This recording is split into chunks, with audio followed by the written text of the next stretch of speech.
Osceola County Stadium in Kissimmee, Florida. It's Houston Astros spring training baseball. Today, the 9-3 Stros host the Washington Nationals, a tough club from the National League. Of course, these two teams did meet yesterday, matched up to a 1-1 tie. Hi, it's Alan Ashby and Steve Sparks with you. We'll be together the next couple of days as well. And the Astros, Sparky, as we say, 9-3 on the spring. They do have a tie. What does that mean at this point? Well, what it means is, and we've heard this a lot, the team is playing clean baseball. And what that tells me is the guys are catching the ball, they're throwing the ball well, the cutoffs and the relays, everybody's in the right position. But what it tells me a little bit when you're looking more in depth is that the pitchers are staying ahead of the count. They're forcing soft contact because they're getting ahead on 1-1. They're getting that first pitch strike. And we've seen that in the walk totals during spring training and also the strikeout totals. I think the pitching's really set the pace. Yeah, I would have to agree. The pitching has been really good, in particular the starting pitching. The hitting, a little bit quiet here recently. Yeah. Some of the hit totals in the ball games, nothing impressive, but they continue to win. They win. They get those timely hits. They've drawn a lot of walks, so the on-base percentage for a lot of these guys signifies that they're trying to be patient at the plate, get good pitches to hit. And we've heard that mantra for 3 or 4 years around now. They want to be selectively aggressive. And you've seen that from Correa. We've seen that from Altuve. A lot of the big guns in this lineup is they're waiting on pitches that they can drive, and they're taking advantage. Dallas Keuchel pitched well yesterday. We'll see Colin McHugh this afternoon as the Astros host the Washington Nationals. We'll be back with first pitch right after this.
Stadium, spring training baseball on Root Sports. The Astros are hosting the Washington Nationals this afternoon. Colin McHugh on the mound, making his third spring training start, hopefully going around 4 innings today, and has looked very good so far this spring. A lot of people wondered how he would do in 2015 after that breakout 2014 season he had. How about 19 wins for this Astros team last year? Told me it's a perfect storm when you talk about when the Astros claimed him off waivers. Very happy to be here and very happy to be a part of the starting staff. Like I mentioned earlier, he is having a good spring, feeling pretty good about where he's at, methodically getting himself ready. So are my friends George Springer and Marvin Gonzalez, who have joined me like they usually do about this time, right?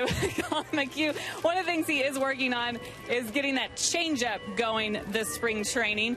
And for more on McHugh, I'm going to toss it up to Steve Sparks, who probably doesn't have anyone pouring sunflower seeds on his head. But Sparky, what have you seen so far from McHugh this spring? Well, it appears to be a salty shower down there, so good job on that, Julia. Colin McHugh, well, Ash, one of the things that we've noticed is he went 19-7 on the season last year, and you think, man, he may be able to rest on his laurels and just go out there and throw his glove. No, he came into spring training, and as Julia mentioned, wants to work on a changeup, wants to solidify what he's able to do with that cut fastball, break it in on the left-handed hitters, keep him honest so he can work away later in the count. And I think more than anything, and we'll talk about this during the course of the broadcast, is what Colin McHugh is doing with his stride leg whenever he pitches. He's getting a little bit more directional, and for a long time, a lot of pitching coaches are saying land a little bit closed so you can keep that front side closed a little bit longer. But when you look at Dallas Keuchel, you look at Colin McHugh, they're more directional. They open up with a little bit. They open their shoulders toward the catcher, that target, and they're able to command their fastball that much better. And as we see the guys there in the dugout, they've been playing really well, as we've mentioned. 9-3, picked up a tie yesterday against these Washington Nationals. Colin McHugh appears to be ready to go, as he'll hit the field first for the Astros. They continue to try to keep these winning ways going. Colin McHugh last year, Sparky, let me press you a little further. 203 innings, 203 and 2/3 innings. How far could you see him pushing those numbers upward? Well, I think ideally you'd only want to push them up to, at the max, 220. But when you're talking about guys who pitch in the postseason, that's why they've been babied a little bit in this spring. They're going to try to baby the guys that they're going to really rely upon. Before spring training started, Alan, they weren't even going to have Dallas Keuchel and Lance McCullers pitch until later on in the spring, maybe skip a turn early on so they can minimize those innings as they go along because, hey, let's face it, this team expects to play in October. It's also not a bad figure of strikeouts over the course of last season. Colin will pick up his punch-outs along the way. We've mentioned the Washington Nationals in town. The guys Colin McHugh will be facing this afternoon.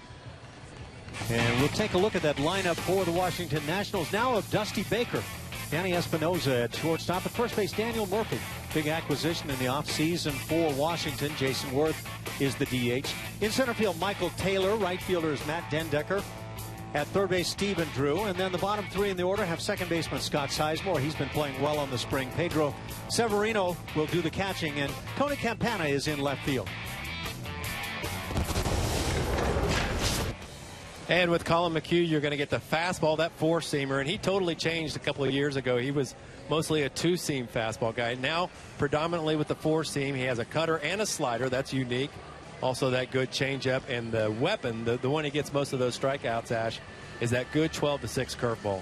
Takes a lot off on that pitch. He's got that cutter you talk about that he'll get guys. There's Dusty Baker, back out of retirement and back trying to do it right again. He has had a long and storied managerial career to go along with a terrific playing career. Dusty Baker called upon as Washington Nationals felt they wanted to just try to go in another direction. What a year put together by A.J. Hinch with the Astros last year, rewarded as they have re-upped him with the ball club. And boy, we'll get to hear from A.J., by the way, today in the top of the third inning, so hang around, make sure you're here to listen to what A.J. Hinch has to say about these Astros who are playing so well. So we're set to go. Danny Espinosa leads it off. No, the Astros, Sparky, are that club right now that a lot of people, because of last year, are pointing to have the big season as we watch pitch number one. And a good swing as it's fouled back. And if they're able to duplicate, Allen, a lot of it's going to rely upon McHugh and Dallas Keuchel. Obviously, they've established themselves with 39 wins that those two combined for last season, the Cy Young Award. But Colin McHugh was second most wins in all of baseball last year. I don't know if you can expect him to win that many games again, but I surely think he can continue to get better. McHugh tries to exploit the upper portion of that strike zone. Yeah, I think you can run into issues when you figure, well, this guy did such and such last year, therefore he's going to be even better this year. It's that new battle every time you hit the field. Pretty good bunt on the right side. That's handled by Duffy as he goes to the bag. And the first out of the afternoon. It's a way to start it right there. Here's the defense for the Astros. Out in the outfield, it's going to be Eury Perez. Keep your eye out on him. He's done a nice job in spring training. Gomez in center, Springer in right field. On the infield from left to right is Valbuena. Alex Bregman, last year's first rounder. Marwin Gonzalez manning second base. Matt Duffy's at first and doing the catching, Jason Castro. Daniel Murphy, that big left-handed bat that the Nationals have acquired, came over from the Mets. What a postseason he put together. And you think, well, the Mets have put themselves in a great position to be good once again, and then you lose a player like this. The Astros fortunate to really be in a spot where they haven't lost much, and they hope to add guys to it. Of course, one of those guys, Lance McCullers, you want to see get back as quickly as possible. This one's popped up on the left side with Jason Castro, the only man in pursuit, and out number two. Well, that's a good cut fastball running in on the hands of Daniel Murphy. He didn't recognize that one. You could tell he thought that was a fastball and then just darted in on his hands. And that'll bring up Jason Worth as we watch one more time on Jason Castro. See that just break about 3 inches in on the handle of Murphy, and he tried to draw his hands in there, get the barrel to it. Just couldn't do it. How close is that pitch employed by Colin McHugh to that of Mariano Rivera in days gone by? Well, I don't think we'll ever see that good of a cut fastball.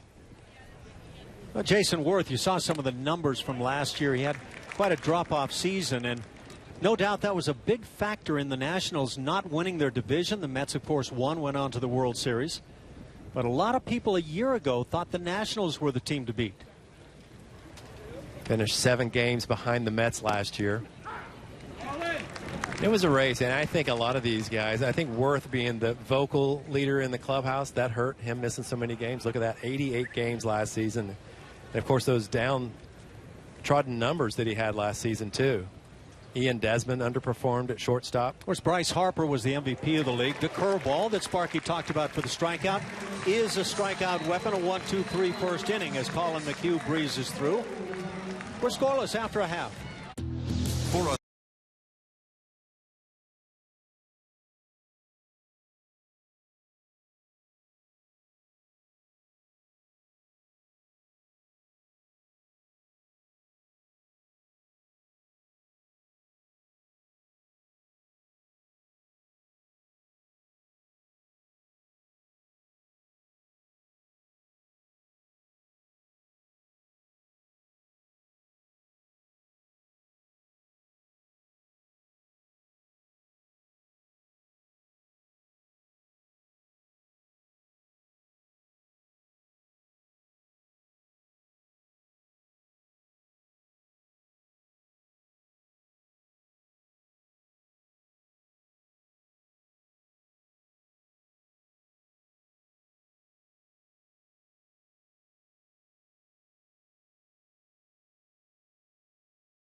See him in the dugout, and they've been having a lot of fun. I don't know if it's been Club Astro yet this year, but they're getting there as they are 9-3 in the one tie we talked about. Tyler White is a guy we're going to be seeing a lot of. George Springer in the top spot. He's in right field, followed by a shortstop Alex Bregman and Marwin Gonzalez, who has been great on the spring. Carlos Gomez in center, Luis Valbuena swinging a heavy bat. Here on the spring, Matt Duffy's at first base. In the bottom 3, Tyler White, there he is. And he has maybe gone to the head of the class at first base. Jason Castro behind the dish. And Yuri Perez is the left fielder. Well, it's going to be a young offensive unit for the Astros facing a veteran pitcher in Gio Gonzalez. And when you think of Gio Gonzalez, it's that big curveball. He can spin it with the best of them. He gets most of his strikeouts on that pitch. And the big bugaboo for Gio Gonzalez mostly is fastball command. He can scatter it in the strike zone, and that's when he gets hurt. Doesn't give up a lot of home runs. Look at that right there, Ash. Only 8 home runs last season in 175 and 2/3 innings. A guy who a few years back threw a bit harder than maybe now, and it's one of those issues that's tough to account for. You see a guy come into camp on a given year, and there have to be concerns when you see a drop-off on the fastball. Well, when they get asked about it, that's when it becomes concerning for a pitcher. George Springer at the dish. Had doubles in his first 3 official at-bats on the spring. So Gonzalez will be asked, hey, what's going on with your fastball? You've lost 2 or 3 miles per hour on it. Then you start to overthrow, and that's when command suffers. Well, Springer backs away a bit, sees the count run to 2-0, make that 3-0. Wind blowing out toward the right field corner. And that's one of the issues on spring training. Almost always dealing with not only a lot of sun, but a lot of wind, and it's gone back and forth in this ballpark. And now 3-1. Well, the one thing you don't have to deal with in Florida, and I don't know, did you spend many spring trainings in Arizona, Ash? Not too many. Back with the Indians in my early days in the big leagues. Yep. Loved it out there. Springer rips one sharply to third, but handled at third base. And out number 1 as Stephen Drew makes the play.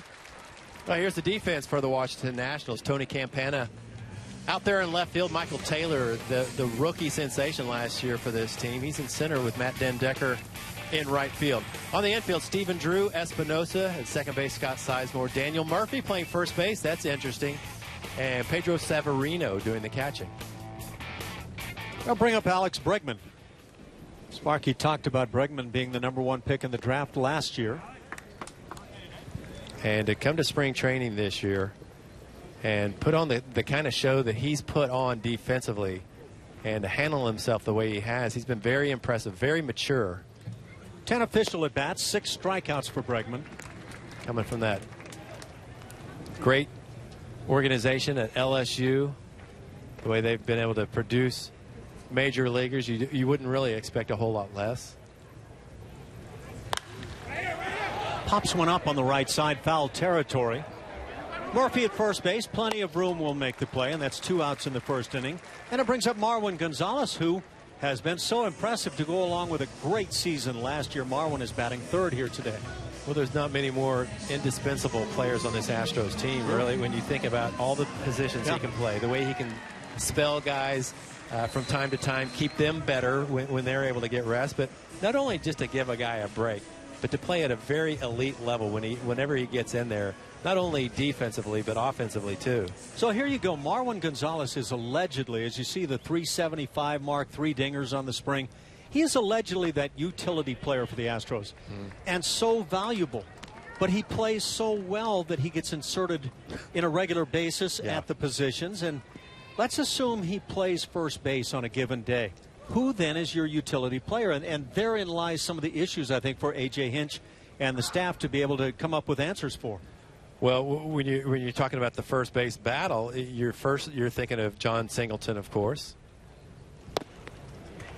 That Singleton was probably the leader in the clubhouse coming into the spring. Then you got Tyler White, A.J. Reed, who've done a great job during spring training. But always in the back of your mind, if you're the manager, A.J. Hinch, or Jeff Luhnow for that matter, the general manager, you've got Valbuena and you've got Marwin Gonzalez that can play there competently. And they showed it last year. So then the roster construction becomes much different. Marwin is the second baseman here this afternoon. Altuve getting a rest.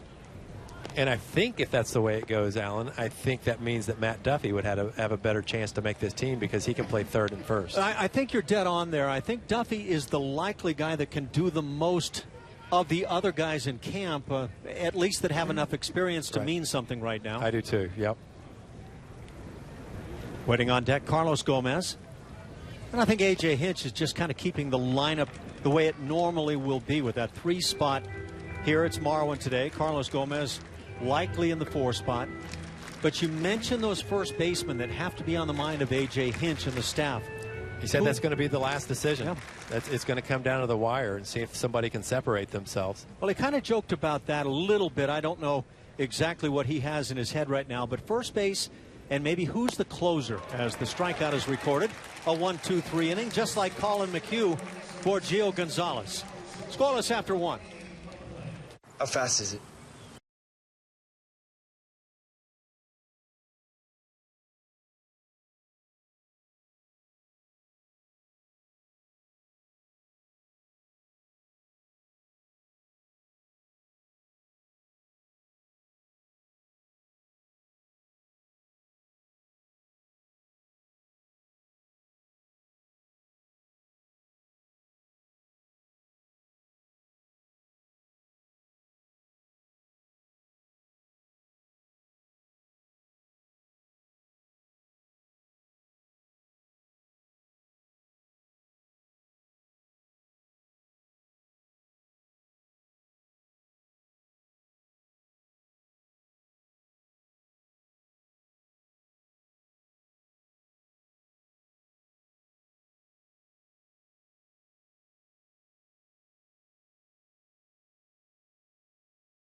Turn to the scene of last year's wild card win as they take on A-Rod and the Yankees. Opening day in Gotham coming your way on April 4th, only on Root Sports.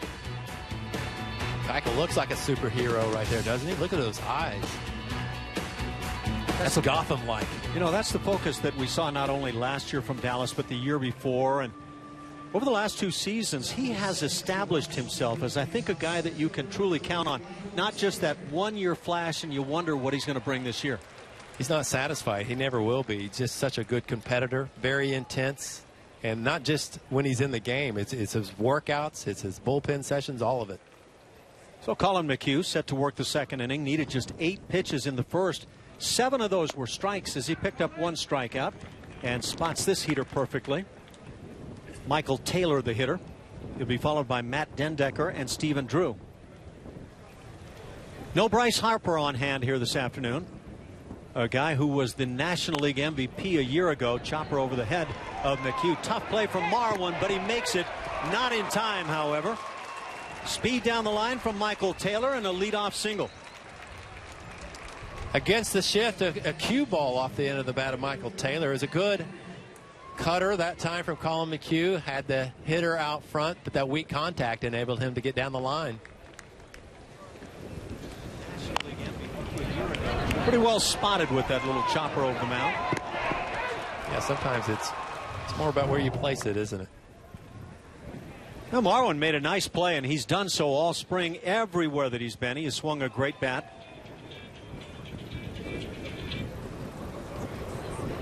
Speed at first base. Michael Taylor has stolen 2 in 2 tries, and now is going to have second base handed to him as Colin throws one on by Matt Duffy.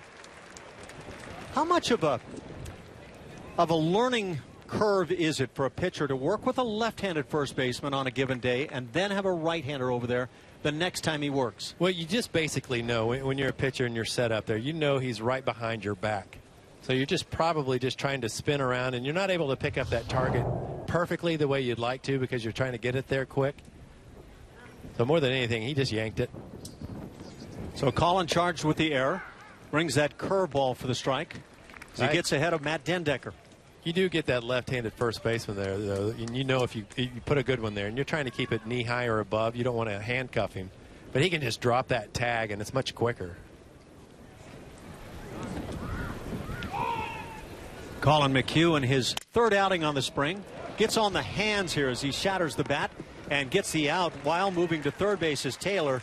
With 1 out, the Nats have a man at third, just 90 feet away for Stephen Drew.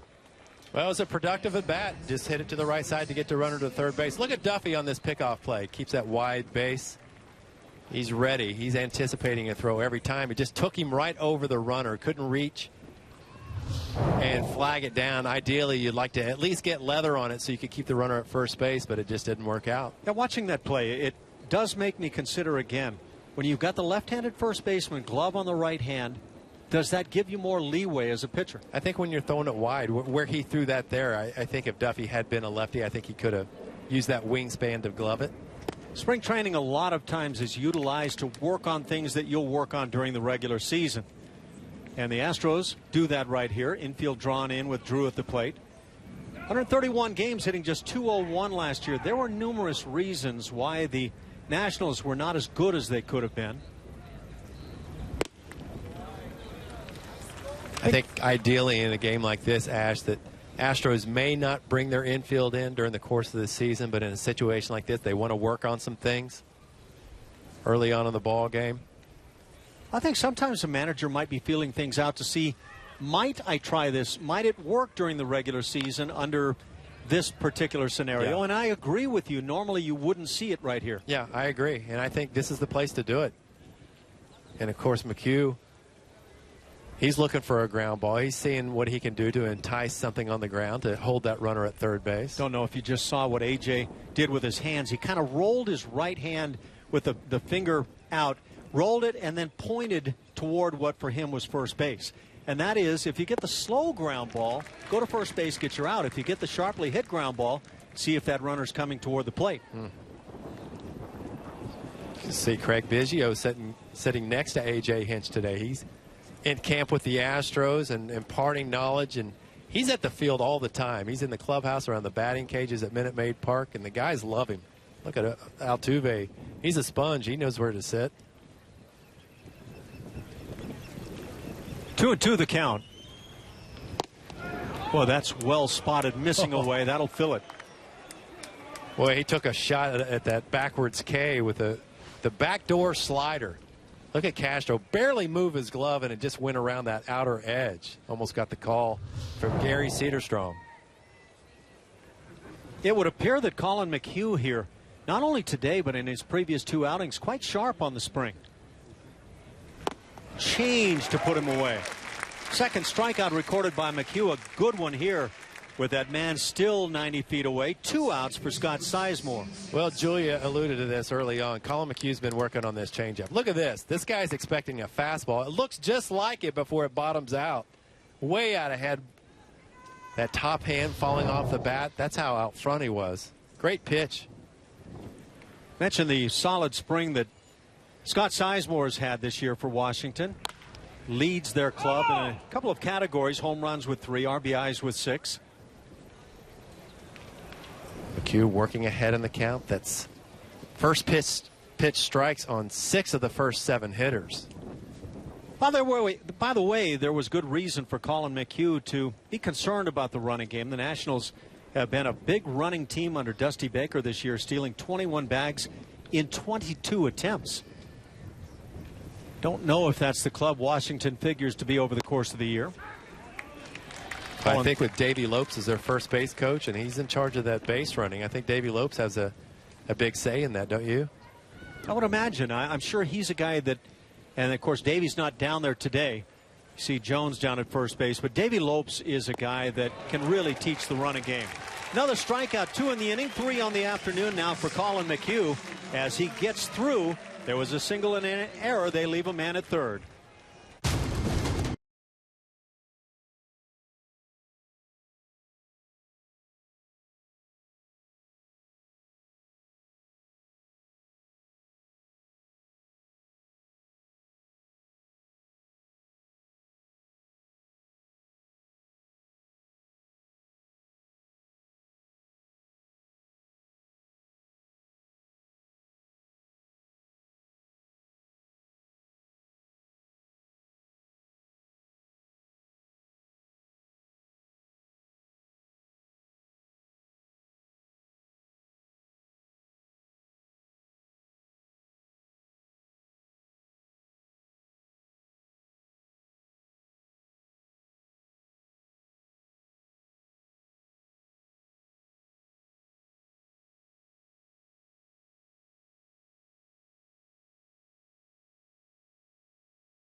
Scoreless ball game. We played 1.5 as the Astros come to bat here in the second inning. The Astros have made a couple of cuts now, and the most recent one, a guy sent to the minor league camp. You see the names, Juan Minaya. These are all pitchers. Joe Musgrove, a guy that Steve Sparks loves, David Paulino and Danny Reynolds, and a couple more guys reassigned pitchers, Brady Rogers and Brennan McCurry. Any thoughts with any of those guys?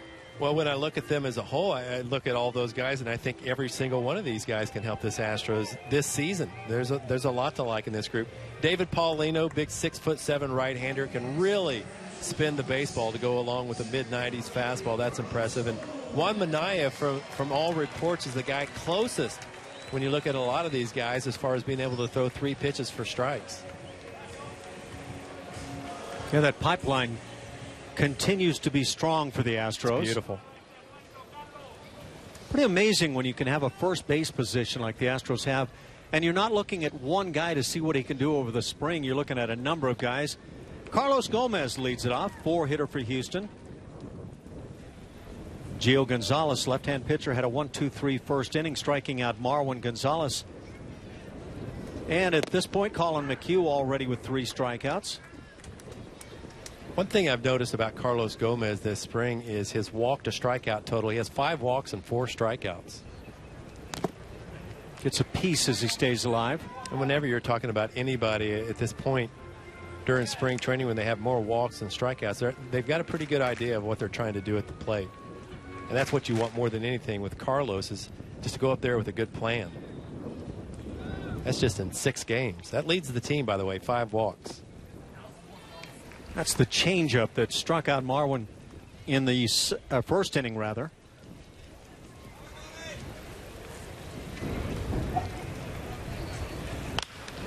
Reaching out, hitting it off the end of the bat. Diving play at first base by Murphy. And then the feed not on the money.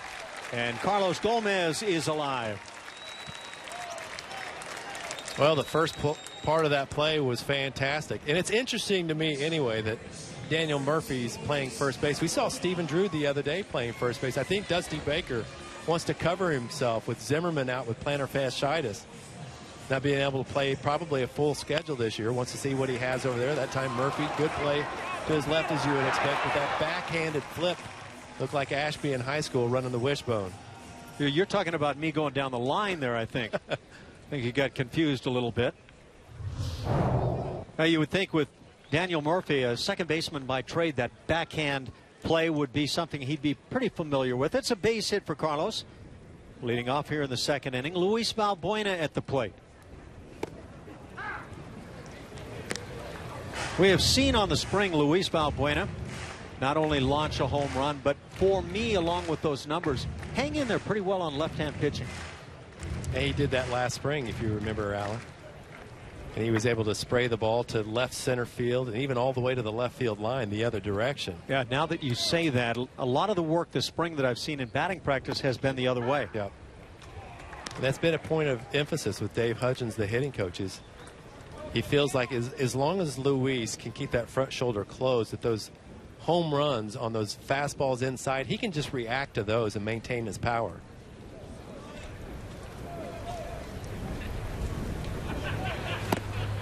Coming right back to the breaking ball, Gio Gonzalez.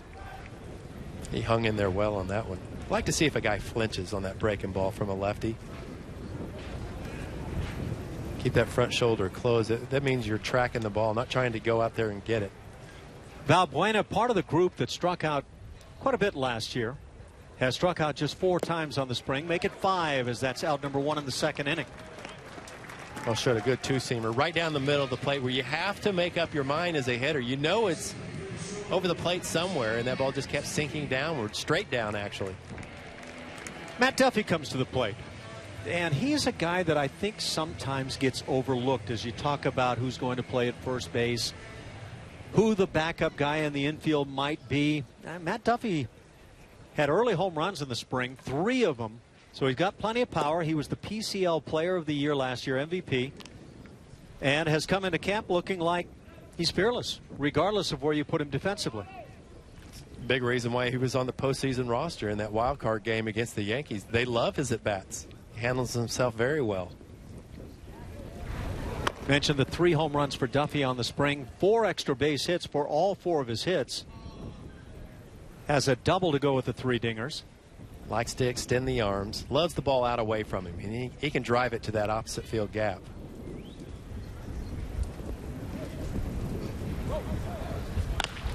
Chops it to third.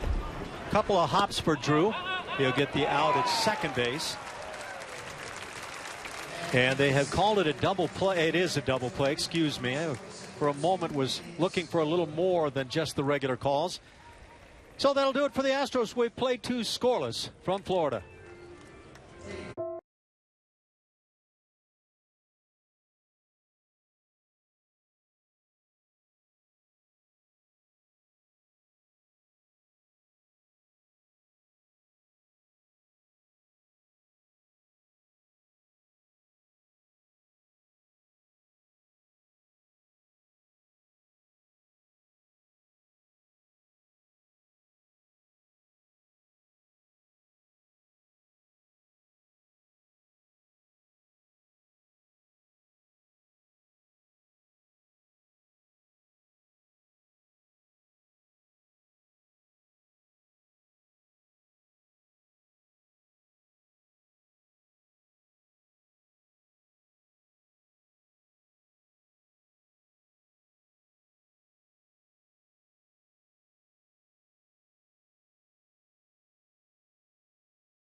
Innings here this afternoon. Another beautiful day in Florida, Osceola County here. Kissimmee is the city where the Astros are located. And a 32nd year, but the final year for the Astros here in this ballpark before moving on to the East Coast. We're joined here in the 3rd inning by the skip, AT Hinch. who has seen his ball club this spring play very, very well. AJ, you know, obviously this year to last year have to be a lot of differences for you as the manager. Could you kind of briefly delineate what those might be? Well, there's less introductions for me to the players. I know these guys very well. We've experienced a lot, so it's been nice to kind of have a reunion of sorts and not so much an introduction to a lot of how we operate, how we practice, how we prepare. I've had to come up with some new material for them, but a lot of these guys knew what to expect coming into camp, and introducing some of the new guys has been fun. But this is such a fun team to be around. What did you learn about yourself as a skip between? Yeah, you know, you've had actually 3 different seasons you've gone about this, but from last year to this year. Really just how to delegate with the coaches and put some ownership in some certain areas with them, and then also how to incorporate the players. You know, the veteran guys, you know, when you look out the field today, you've got Castro, you've got Gomez, you've got Valbuena, even Marwin's starting to get into the comfort zone after a couple of years in the big leagues. Relying on those guys to be leaders in the clubhouse and carry on some of the words that we share has been very important, and I trust our players a lot more, you know, obviously, than coming in brand new. You know, A.J. Allen and I were talking about earlier how it's tough to duplicate what Keuchel and McHugh were able to do, especially in the win totals last season.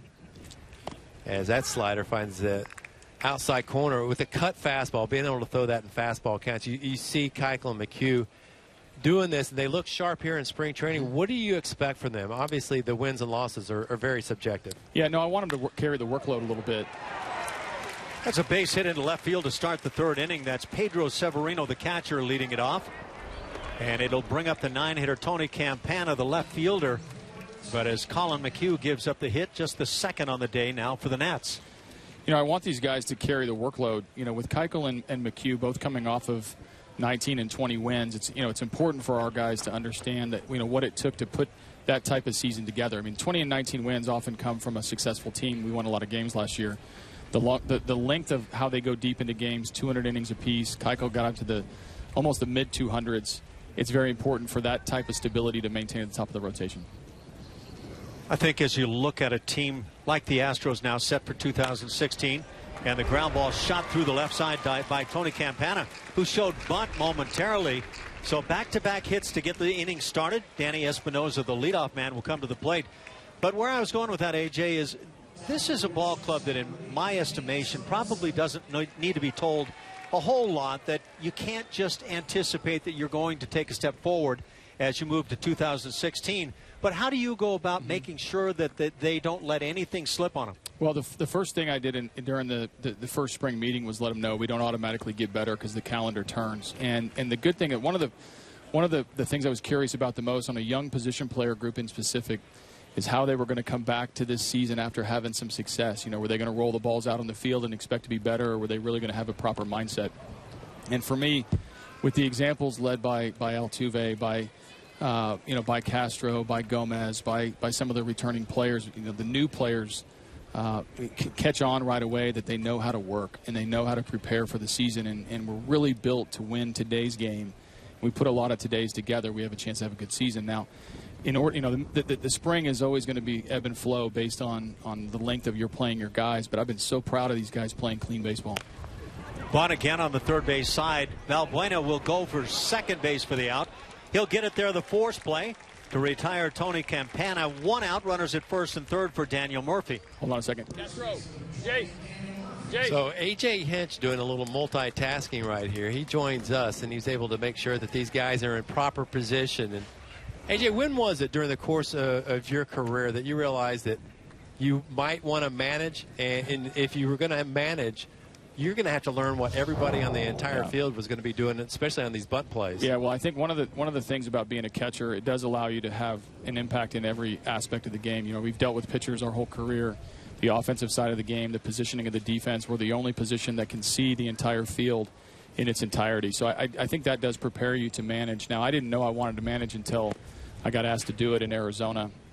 And what I didn't know at the time was how passionate I was going to be about being a leader of men, leading the stuff on the field, and all the preparation that goes into trying to win tonight's game. So it's been a great run for me. You know, I've been a non-player for over a decade now, which is sort of funny to think about.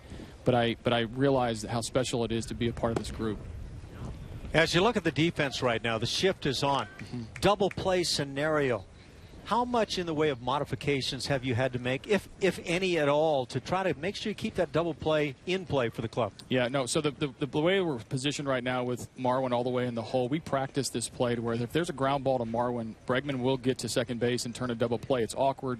It's a different angle than you're traditionally used to, but we will practice a lot of our infield work out of this shift. Now, it's taken me a while as a baseball guy to understand the difference between having the shortstop on that side of the base, but we found that that's where the outs are if they hit the ball on the ground.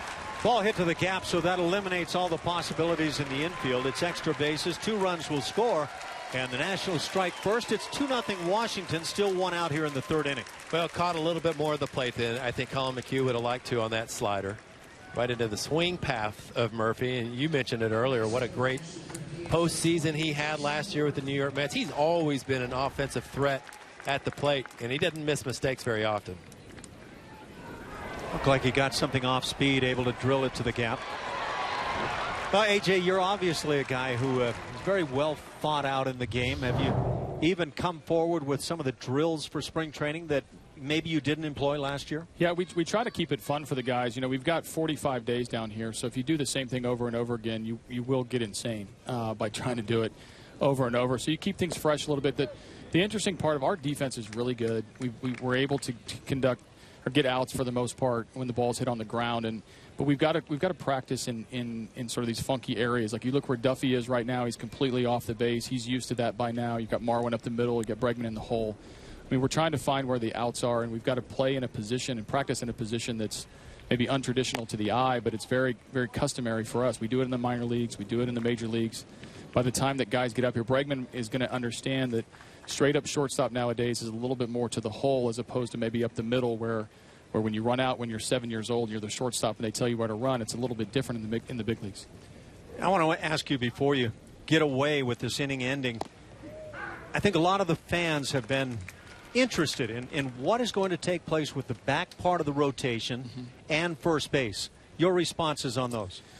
Well, the back of the rotation is it's going to sort out, however it does at the end of spring. With Lance McCullers being delayed, it's becoming unlikely that he's going to end up, breaking with our team healthy. He'll be behind. He'll be healthy, but he might be behind a little bit. So that might solve itself. And we have guys like Pfister and Feldman and Fires at the tail end. Keuchel and McHugh at the top of the rotation. We're confident in all 5 of those guys. When McCullers gets up and running, we're going to have 6 guys for 5 spots. So we'll see how that sorts out as we get into April. At first base, it's continuing to be an open competition. Duffy's getting a look today. White's played the last couple of days. Singleton is still in the mix. I'll play Marwin there, I believe, on Thursday during the split squad. He'll start to get a little bit of time over there. But we're waiting for somebody to win the job. Reed is going to play at some point either today or tomorrow. And we're trying to keep as many guys in there in the competition as we can. But as we get towards the last 10 or 12 days, we're going to need to hone in on one of these guys, and we want the guy to win the job. That's the big key here. We're not giving away anything. This isn't a try-hard league. This is a league where you've got to earn your keep, especially on a team that expects to be good. Colin McHugh earns his keep, picking up the strikeout. Second time for Jason Worth today. 2 outs now as the cleanup man Michael Taylor comes to the plate.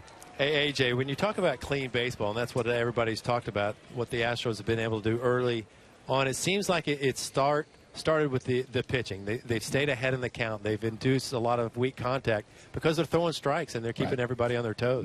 No doubt about it. It starts with strike one. It gets the pitchers, get the position players in. We've talked a little bit about how fast Pfister works. McHugh works at a good pace. Keuchel works at a good pace. Feldman's probably the slowest guy on our team as far as in between pitches, but these guys throw strikes. They're going to have balls on the ground all the time, and we need to protect that 90 feet and only have 27 outs a night, not 28, 29, or 30. So if we keep being good on defense, we've got a potent offense. We get the lead. The back of the bullpen is going to be pretty good. We have the makings of something, that could be successful over an entire season. There aren't too many spots on our team that are open. We talk about first base. We talk a little bit about the roles being sorted out on the pitching staff, maybe a reliever or 2.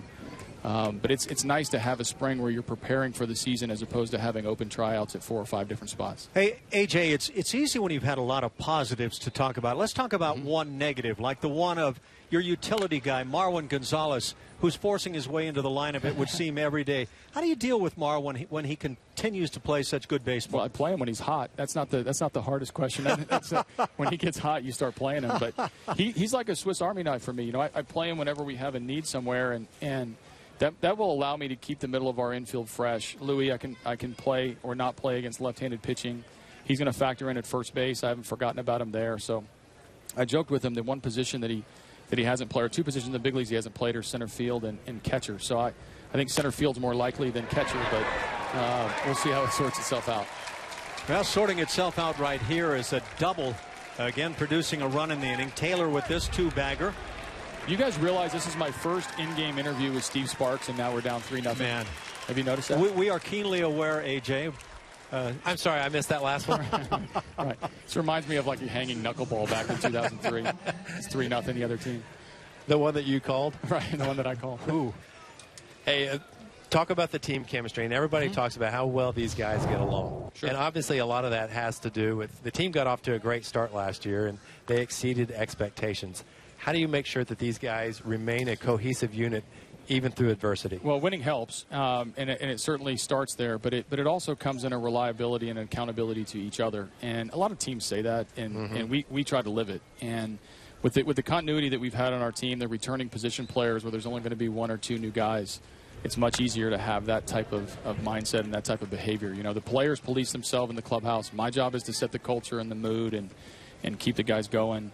It's their job to develop the chemistry on the team plane, on the buses, in the early work, in the clubhouse. And I give them their space to do that. But when you have it, you like it. It's hard to describe, but and we have it. And we have a fun time, especially when we win. But we also have the right amount of disappointment when we lose, which is important. Pitch has popped up on the left side. This could do it for A.J. Hinch and for the Nationals here in the 3rd inning. As Washington puts 3 on the board. A.J., thanks so much for the visit. And we'll try to do it again as the spring goes on. After 2.5, 3-0 Washington.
In the top of the 3rd inning for the Astros, bottom 3 in the order here in the 3rd. Led off by Tyler White, a guy we've been talking quite a bit about, and for good reason. Well, he's forcing his way into the talk of making this team, quite frankly, with his slugging ability. And it's not just the numbers, it's that balance. Look at that, and that just slashing style. He can hit it from gap to gap. He can whip it by the 3rd baseman, and look at the wheels and the agility. Tyler White. And he's a force. Look at all these other guys in this mix, Ash. When you're looking at possible guys to help this team during the course of the season, any 4 or 5 of those guys could be major contributors for Houston. You know what? As you look at that list and you see Danny Wirth, he's a guy with Major League experience that could be that extra utility guy in the infield if Marwin gets called upon to play a little extra. And so there's plenty to do there. Colin Moran is a guy I know you love very much with a bat in his hand. Yeah, I do. Offensively, I think Colin Moran's going to be a stud. And I think as soon as he gets a little more experience, I think those home run totals will go up too. So you get to see Tyler White at the plate. Bit of a fire plug, and he can flat swing the bat. He's a gap-to-gap guy. He tries to stay up the middle, and that's why I think his balance and those mechanics stay so sound. You know, a lot of people will say, sure, you've put up some great numbers in the minor leagues, and he has. But it's different in the big leagues. Now, this isn't exactly Major League Baseball in the spring. You see some guys that will wind up in the minor leagues, but the numbers are the same. 370 batting average, 393 on the on base, 556 slugging. And this guy has just been a numbers machine throughout his career to this point. You know, and then he faced even better competition in winter ball, Dominican Republic. He was the MVP of that league. So is he ready to play in the big leagues right now for the Astros? Numbers would say absolutely. Depends on what you need. You know, with Evan Gattis, I mean, he's a possibility of not being able to make that opening day start for the Astros. Line shot, but a diving play at third base to haul it in. Stephen Drew with the reaction play and out number 1. But you get a peek at Tyler White and what he can do with the bat. It's actually dead on right there. It was an off-speed pitch, and it was hanging. Gonzalez got lucky. He had a third baseman like Stephen Drew able to get it to his backhand. Right on top of him, just one step to his right, and it was in the leather. So 1 out. It didn't come easily. Jason Castro comes to the plate. What do you see with Castro's stroke now? He's talked about some of the mechanical adjustments he's made, and certainly it looks like he's driving the ball the other way better again. Well, I guess my response is the home run that he's hit that I was able to witness, he went the other way with. Yep. And I perceive that he's trying to get back to that being a little more part of the game. He had a game winner last year that he hit to left field in Houston, Crawford box style. So it's not like he's totally gotten away from it. Something is not quite the same as a couple of years ago, the All-Star campaign.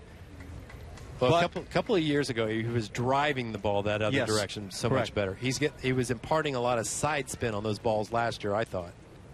I think one thing that can happen is while he was driving the balls to left field, he was making a lot of outs with them. As you saw Tyler White right here. If you did that time and time again, you'd get frustrated and think, I need to try something different. And I wonder if that's set in a bit on Jason. Pretty good looking pitch as Castro draws the 4-pitch walk. I'll take that. That's the first Houston base runner. Gio Gonzalez, I think, probably figures he put that right where he wanted. Jason saw 4 pitches and didn't react too much. And that's a lefty-on-lefty situation where I think a lot of guys like Jason Castro welcome in spring training so they can just see it from that left side, because it's not very easy to do. Castro aboard with 1 out. The 9-hitter Eury Perez at the plate, playing in left field today. All 5 hits for Perez on the spring, and he's had a nice spring, hitting .357, 5 for 14, but all 5 of the hits have been singles. He's driven in a pair, and he's walked twice.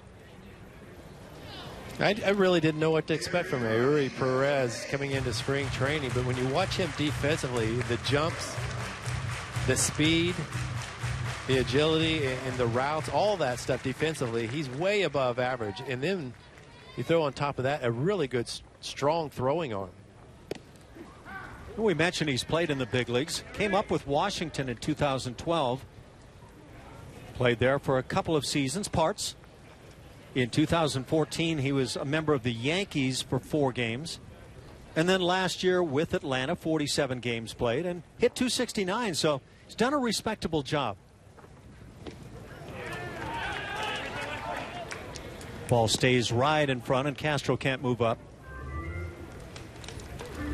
That was an interesting pitch right there, and that looks so far out of the strike zone right there, Ash. But you get a guy to offer at this pitch, because look where it starts. It starts as a strike. Look at it out of his hand, and ends up a good foot inside and in the dirt. But when it comes out of the hand looking like a strike, sometimes guys commit too early. Especially if you're guessing fastball. If you think it's a count where you might get a heater, you kind of cheat a little bit and move early. There's the strikeout recorded on Perez. Second out of the inning, back to the top of the order with George Springer, who's 0 for 1. This is basically a carbon copy of what we just talked about on the 1-1 pitch. 1 ball, 2 strikes, make it look like a strike. Hitter sees it as a strike, and then it ends up a ball, and that's how you get that whiff.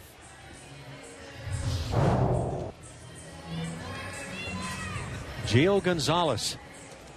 And I agree with what Steve Sparks has to say about Gonzalez. He's a key figure in what the Nats might be able to accomplish this year. Well, he is in the sense where a lot of people will say he's one of the more frustrating guys that they have on the team, and that from sometimes you'll see 4 perfect innings out of Gio Gonzalez, and then he gets into a little bit of trouble, and he just really blows up. Of course, then you talk about key guys, and how about George Springer? Look, there are key players on the Astros, and I don't want to say one is more important than another. But George Springer, having the kind of year that his tools would say he could have, could be as valuable a player as anybody. You and I talk about it all year long last year, didn't we? Being able to get a chance to see the kind of numbers he could put up. Backs away and takes it inside. 2-1. Now, I don't know if his style of play is going to lend itself to be a 155 type of player, 155 games. But if you were able to put those in there, it's easy to see him possibly being a 30-30 guy. Played in 102 games last year, 78 the previous year. Yep.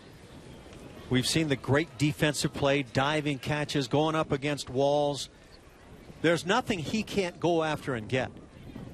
I don't think there's any reason for him to change his style of play. It's so fun to watch, and it's so contagious. I think that's what makes him great anyway. Springer draws the walk. It comes with 2 outs, puts runners at first and second for Alex Bregman. But I guess the thing for me as I watch George Springer is the tools are evident. Can he utilize those tools to be a guy that drives in 100+ runs? Because to me, that's what they equate to. Well, I don't think they're asking him to do that right now. Maybe not. At the first couple of spots in the batting order. And for him, I think he's working on ways to get on base. Obviously, his speed can come into play along with Altuve. But I think as the lineup lengthens and this team continues to get better, he'll have plenty of opportunities to drive guys in. Bobby Bonds was a guy, the father of Barry Bonds, who batted leadoff much of his career, who had that set of tools. Yeah. Hit a load of home runs. Struck out a lot. He was, yes. Yep. That same type of player. Great outfielder. Ran the bases extremely well. To me, it's the same tool set. And do you think they wasted him at the top of the order? I could make some arguments for that. But at the same time, when you can have that leadoff man hit you leadoff home run, see Craig Biggio get on base with a double and create an inning where you jump in front 1-0, 2-0, whatever the case may be, and then look at the numbers that teams are able to put together when they take the early lead, maybe it is just as valuable. I think in the construction of this Astros offense, I think he's in a perfect spot where he can see a lot of fastballs, and he's the type of guy who can make an adjustment. So take a situation where if Altuve leads the game off with a double, you're thinking that guy wants to punch it the other way. I think he'll turn on pitches every once in a while just to keep pitchers honest. He's that smart. I mean, I think he has a great acumen for this game. Bregman with a good swing as he fouls it back. Count even at 2-2 with 2 outs. Gio Gonzalez with a lot longer hair than in years past. He used to be a haircut the day of every start type guy. I think he just ran out of money. Well, you got to come up with some way to win, right? And if you're not winning with haircuts, then you're going to go the other way. That's right. You go the Colby Rasmus look. Hit on the ground is second. They'll go for the force at second base. That'll do it for Houston. A couple of walks as they strand a pair. Gio Gonzalez has been good as his Nats lead it 3-0.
7th against the Kansas City Royals, and tickets are on sale now. Watch the Astros kickoff 2016 by calling 1-877-9-ASTROS or visit astros.com/opening day.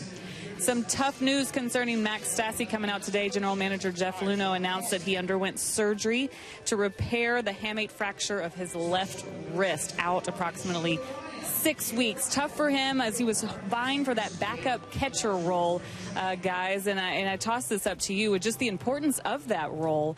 We know Jason Castro, a big key in keeping him on the field and keeping him healthy, was getting a lot of days off, leaning on Hank Conger a lot last year. So they said they would look internally, and Ash, I toss it up to you, the former catcher, on the importance of this role and this position, and where will they turn? Well, obviously, Julia, and thanks.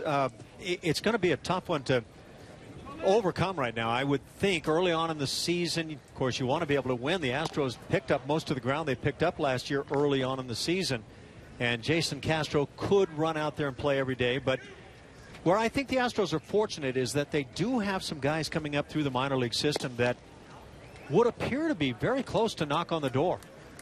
And very talented players as well that have performed well offensively and defensively. And I think the defensive side is where AT Hinch would lean. I think Perez is the guy, if they went internally, along with Tyler Heineman, that might be the lead candidates. Yeah, I think you're right, but I also look at it as a situation where obviously Jason Castro is your established guy. He's the leader of this staff. Everybody loves to throw to him, and he's such an important member of this team. If something happens to Jason, he goes down. Every other team who has that backup catcher you may be looking for are going to be able to really hold you over a barrel on what you're going to have to offer to get that guy. So I think before anything might happen, and God forbid it doesn't, I think you maybe want to be proactive. So a leadoff walk to Stephen Drew. We're in the 4th inning, 3-0 Washington. Scott Sizemore comes to the plate. Both Drew and Sizemore struck out in the 2nd inning. Colin McHugh has picked up 4 punch-outs. This is a situation Brent Strom comes in handy. He's the pitching coach for the Astros, and his eyes are on Colin as he's out there for his 4th inning for the first time this spring, and just wants to make sure none of these mechanics break down. And you'll see guys fight a little bit, labor to get the ball there in the latter stages when they tire. When you got yourself to that point of the spring, we're right in that midway point, game number 14 for the Astros. Going to that 4-inning mark, is that one of the big steps of the spring? It is. You know, you get to a point, and a lot of times it's this start and the next one where you could run into that dead arm. What everybody talks about is that cutter catches the outside corner. And for him, I think it's just being able to recognize when your arm doesn't feel as alive as it usually does, you don't try to throw harder. You just try to locate a little better. Because when you try to muscle up and try to get maybe a mile per hour more, your control starts to suffer. Very close, but missing. And that's one of the things I watch for when you deliver that cutter or slider or whatever the pitch may be. How you miss when you miss is key. It'll tell you how good a guy is feeling. And I would contend a lot of the times when a guy is missing badly, it's when everything is not totally up to snuff with the arm. Yep. Shot down the left field side. This is extra bases. Digging for third is Drew, into second base with a 2-bagger, Scott Sizemore, as he continues a torrid spring.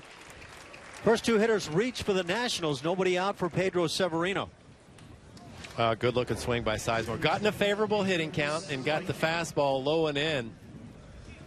Castro had called for it elevated, but Sizemore caught that in that golf swing and rifled a one-hopper off the outfield wall. And it looks like right now that stamina is becoming an issue for Colin, as he's thrown about half and half as far as strikes and balls are concerned this inning. And it looks like the Astros bullpen down the left field side is going to start getting loose.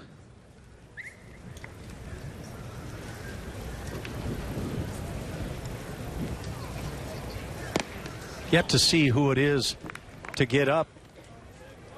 But I'm sure AT Hinch would love to see Colin McHugh get through this 4th inning.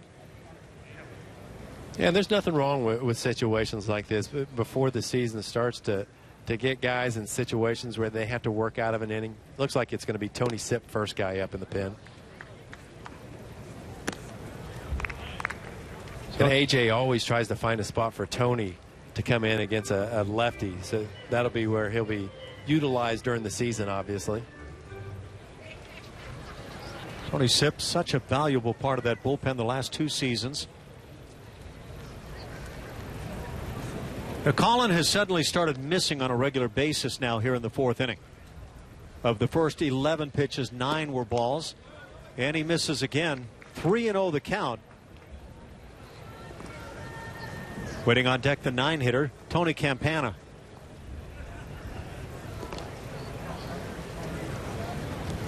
We mentioned that Dallas Keuchel pitched yesterday's game against the Nationals. Eventually a 1-1 tie. Dallas worked 3 shutout innings, allowing just 1 hit, and struck out 4 on his day. So Dallas continues to look through 2 starts to be extremely sharp and perfectly in position for opening day.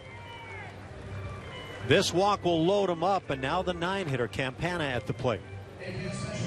And Jason Castro is just going to give McHugh a chance. And a lot of times during situations like this, it's just that let that lactic acid release out of a guy's arm after he throws about 20 pitches continually. Sometimes that arm starts to feel real heavy. As the pitching coach now, Brent Strom, is going to have a word as well. And for Strom now comes out to the mound. That's just to give Tony Sipp a chance to throw a couple of extra pitches. Yeah, I imagine that is what this is about. So how does a pitching coach go about this sort of a meeting in a spring training game, 4th inning, when suddenly the wheels are starting to come off the tracks? Well, I think Strom, we've got to know him a little bit in the last few years. I think if I was to guess what he would say, he'd be pretty upfront and say, hey, you probably got another hitter here. Try to finish up strong. What I'm seeing right now is I want to stay closed just a little bit longer with that front arm, a little more directional, or sometimes it could be keep your head a little bit more still. That's changing your release point. My impressions on McHugh today are nothing alarming, because for me the first 2 innings were extremely sharp, right on the money, and maybe just, as you say, extending himself and being fatigued a bit now in the 4th. Yep. Infield double play depth at short and second, drawn in on the corners. Now that was the best cut fastball he's thrown this inning, and that was after that little break. So I would imagine his arm got a chance to liven, so to speak, after that little short rest. Nationals now have 6 hits against McHugh. And a line drive for an out. That's all they'll get. Alertly, Marwin was looking immediately at first base, then second, just to see if there might be a shot at a double play. Weakly hit. That was the changeup off the end of the bat of Campana. He recognized this as a fastball, so he was out front. That's why it wasn't hit harder, and his way Marwin Gonzalez was able to flag that down. So good pitch by Colin. Did you see the eyes of Marwin? At that point, he's already looking at first. Don't have a play there, and then you could see the head turn back to second base. He has a lot of court awareness, doesn't he? He does. That's a heck of a player, and he's turned into one of the game's great utility guys, if you want to label him that way. Top of the order now from Washington. Danny Espinosa at the plate, a guy who has had a real tough time and struggled last year. Well, here's a situation. You're in at the corners, and that's the manager telling those guys at first and third base, if it's hit to you, I want you to come home with it. I'm trying to flag down this run. This is where we expect him to hit it weakly to those 2 positions. Bat starts, holds it back. Now, Colin, if he could get that double play right here, get out of the jam, that would be the best thing that could happen. He's already down 3-0 here in the 4th inning. Espinosa 0 for 16 in spring training this year, and he figures to be the everyday shortstop. Way in front on this one. That's a guy who's not seeing it well. Check out this curveball, 12-6, straight down at the end, and a feeble swing by Espinosa. And when a guy swings like that and you're catching, Ash, you just come right back with it? I'd be inclined to come back with a curveball. Sometimes you can come back inside on the hands, maybe get a ground ball for a double play. And there it is. Colin coming in hard as Castro maybe was thinking that same way. Great call. Yep. But a little bit of that pitch up in the zone mentality. And I love it when they use that cut fastball about belt high. A lot of times those left-handed hitters like it low and in, as AT Hinch is going to make a move now to get his lefty some work, but perfectly located in on the hands of Espinosa, where he just couldn't draw him in enough. And that'll do it for McHugh. Not bad. Colin McHugh works 3 2/3 innings, leaves with 3 runs on the board, but the 3 base runners belong to him. Tony Sipp will try to take care of that when we come back.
Astros 3-0. We're in the top of the fourth inning. There's 2 outs, bases loaded, new pitcher. First of all, Houston Astros 28-game ticket plans are on sale as we speak. To learn more about our plans and season ticket options for 2016, sign up for your VIP appointment tour by calling 1-877-9-ASTROS. Tony Sipp picks it up now here in the fourth inning, trying to get that final out and leave the 3 base runners aboard. He'll face the left-handed bat of Daniel Murphy. And Tony working his 4th game of the spring. And he's been the guy. I mean, righties or lefties, it really doesn't matter. He's got that fork ball that he can neutralize the right-handed hitters, and of course that big breaking ball that he can sweep away from the lefties. Shift on in the infield. Murphy 1 for 2 on the day, has a double and scored a run. And that double plated a pair in the 3-run third.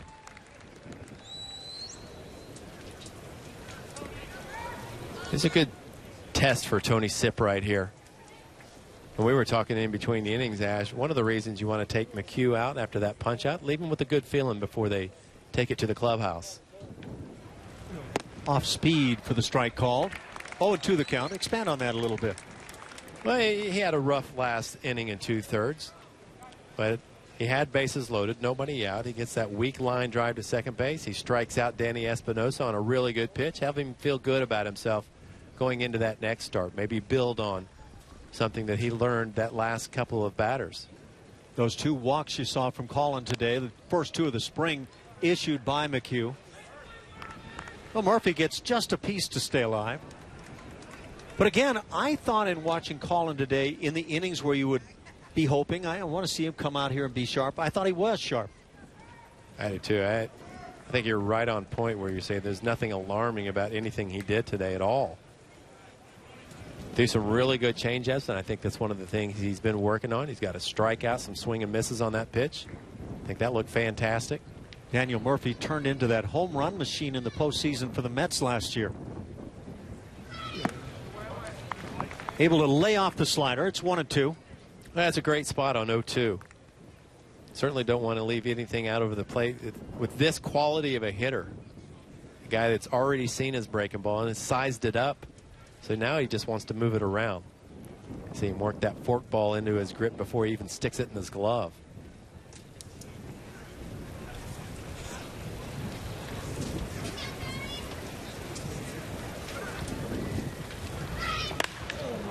Pitch left up, but popped up into shallow center field. Gomez coming on and calling, and that'll do it. Sipp gets the final out of the inning. Colin McHugh able to battle out of what otherwise might have been a tough inning.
On top of the Astros.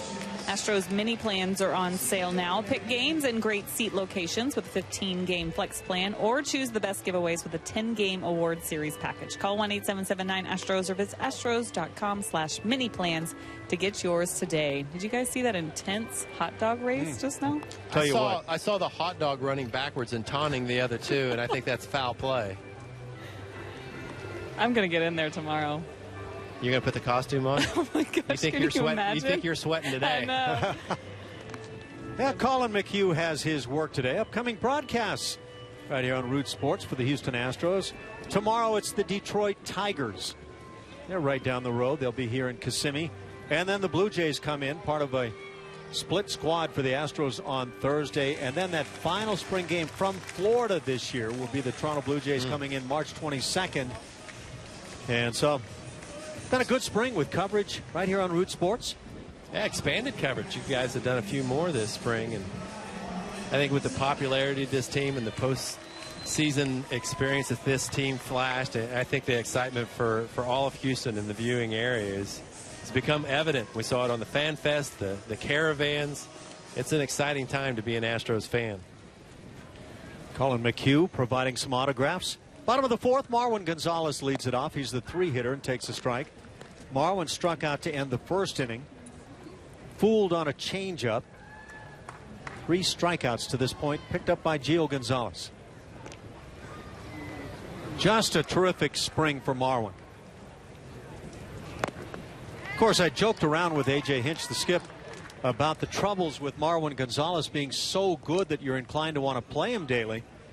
And what does that do to your bench issues? But honestly, that's what it's been in my mind with Marwin Gonzalez. He has been one of the best players on this team. Yep. You would think he could start for a lot of teams in the major leagues, wouldn't you? He drives one in the air, left field, back at the wall, and let's see what this one does. Yeah, that'll start for my club. Home run number 4 on the spring for Marwin. And the power from the right side for Marwin Gonzalez continues this spring as he breaks it down, getting used to that home run trot.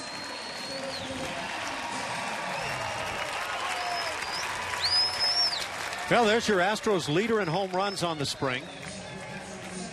And he's supposed to play backup utility infielder, huh? Don't you think a lot of teams that get really good have guys like that on their bench where you're saying, man, what a great problem to have?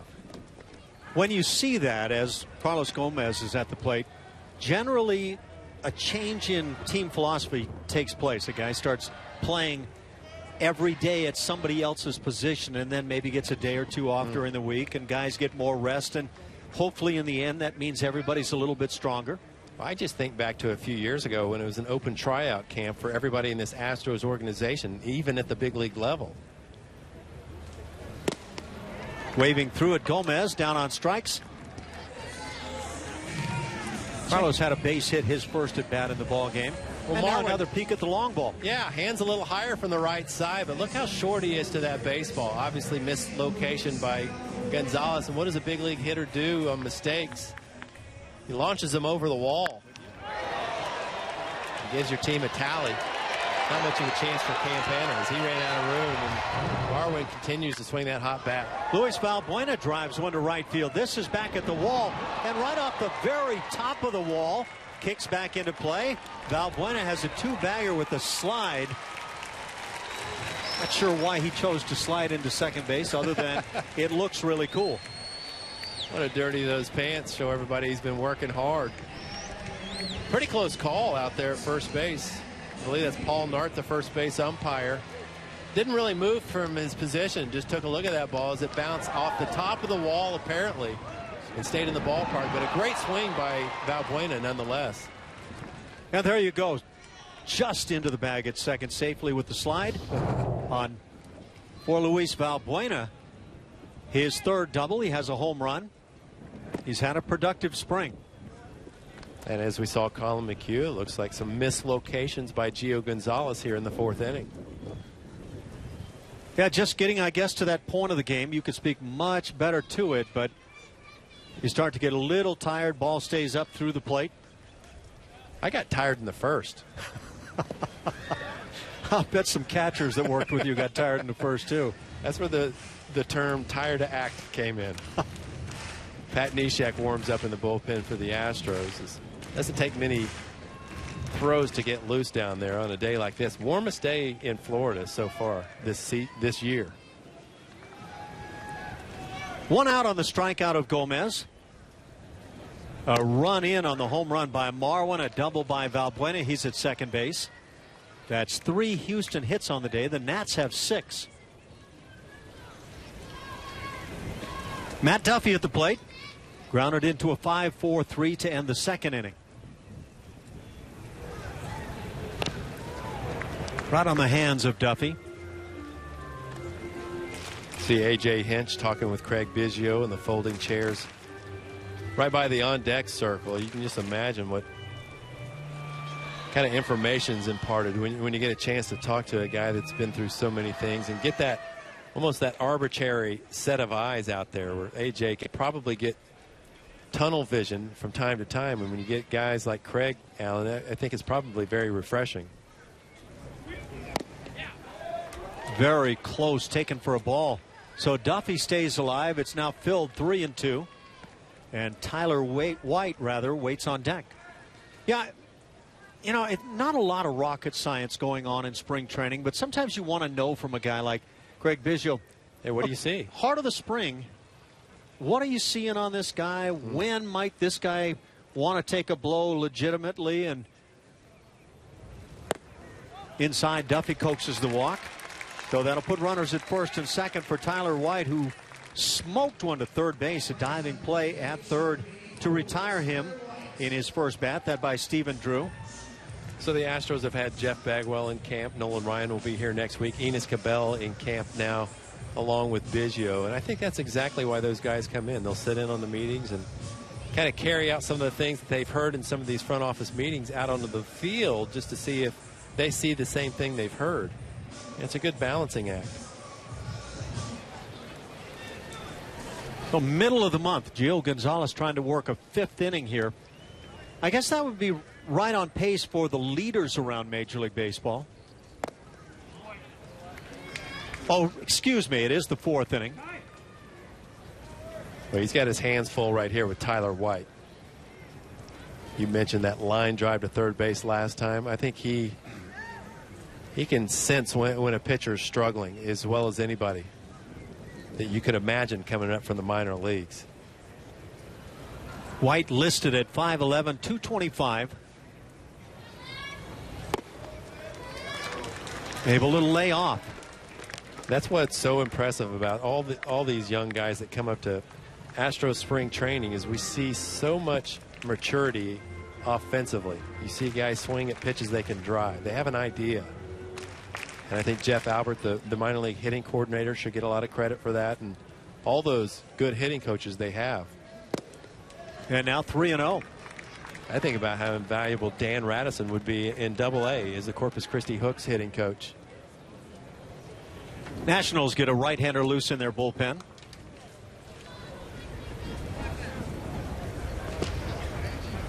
Tyler. 3-0 the count. Do you give Tyler White the shot to swing it? Yeah, this is why you want to evaluate guys. It's Burke Badenhop loosening in that pen for Washington. But instead, ball four delivered, second straight walk. Bases are loaded for Jason Castro. And now the pitching coach, Mike Maddox, former longtime pitching coach for the Texas Rangers, will come out to the mound. And a very good pitching coach. One of the best. I mean, he's going to come out here and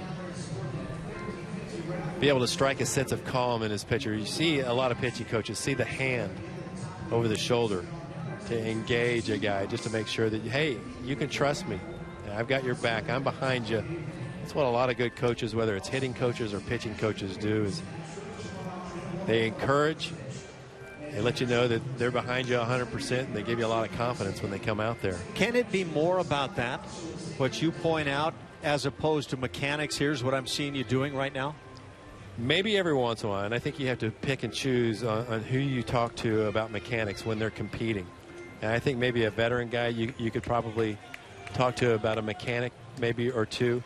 But a lot of times, and you know full well, Alan, is that you don't want to think about mechanics usually when you're competing. You're working that on your side sessions and even when you're playing catch.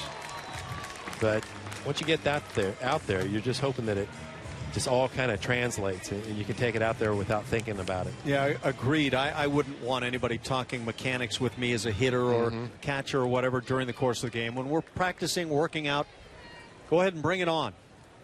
So bases loaded, one out, a chance for the Astros to get back in this game as they trail at 3-1.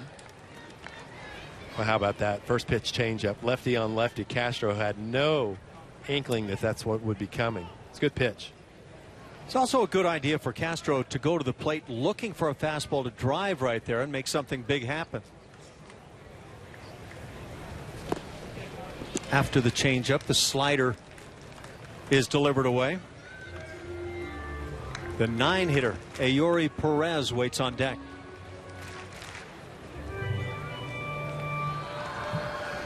We've mentioned it. Game number 14 on the spring for the Astros. 9-3-1 for Houston. And now a 2-1 count. So I think Maddox came out to the mound to tell Gonzalez to work some soft stuff. That's changeup, slider, now a changeup again. There are a lot of times guys have in their minds the coaching staff doesn't want to see me do anything but throw a fastball here, and I think it's needed to go out and say, hey, we don't mind seeing you use your pitches. Teaches a guy not to overthrow, right? Throw those finesse pitches. And also to use instincts. Now, what would you throw in this situation? Well, I would throw this, but I'm afraid my skip doesn't want to see that. Right. I know I dealt with that a lot as a game caller with certain managers, and it was quite a challenge because you'd wind up in these 2-1 type counts. You know the skip wants a fastball. The hitter is looking dead red, and that's when you really get hurt. Yeah. Start to second guess yourself.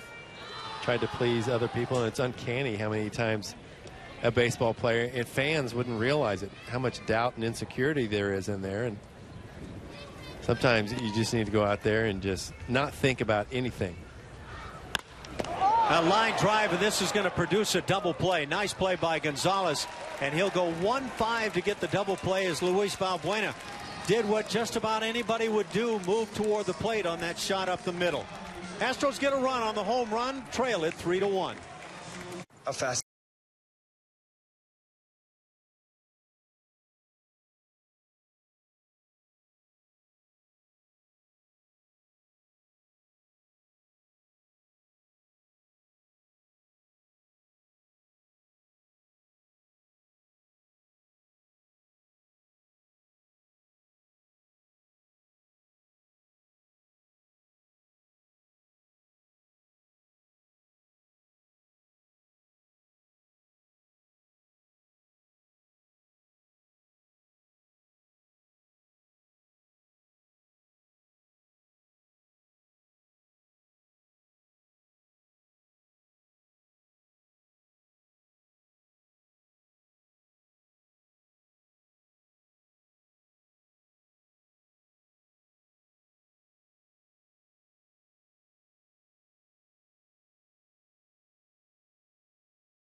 Of the Astros as we go to the 5th inning, and the Astros turn to the bullpen once again. It'll be pitcher number 3 on the day, Pat Neshek, as we look at what the starters have done now in the spring, and they have been really, really good, including Colin McHugh, who gives up a few runs today. But Sparky, I think you'd have to say that AT Hinch and company would be very pleased at what these guys have done. My goodness, 28 punch-outs we're looking at right now, right there, compared to just 8 walks. And when you figure that, I mean, you're looking at guys that are controlling the counts, inducing soft contact, weak contact, as Keuchel's been known to do with the best of them. But all these other guys following suit by eliminating the walks, getting ahead of the count and putting them away. Look at this group, including the new pitcher for the Astros, Pat Neshek. All those strikes, and that translates. Wandy getting in on the act with 6 strikeouts this spring and no walks at all. Only 40 earned runs allowed by the pitching staff, best in the major leagues, and best by a wide margin here this spring. So that's no doubt a key reason why the Astros find themselves 9-3. We talk about it a lot, and coming up through the minor leagues, a lot of these guys are taught, hey, strike one, but equally important, in my opinion, is the 1-1 count.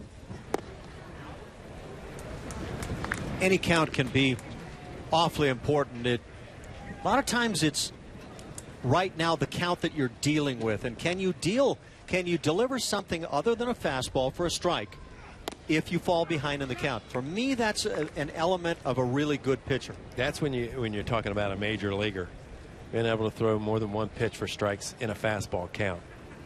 That's when a hitter becomes a little indecisive.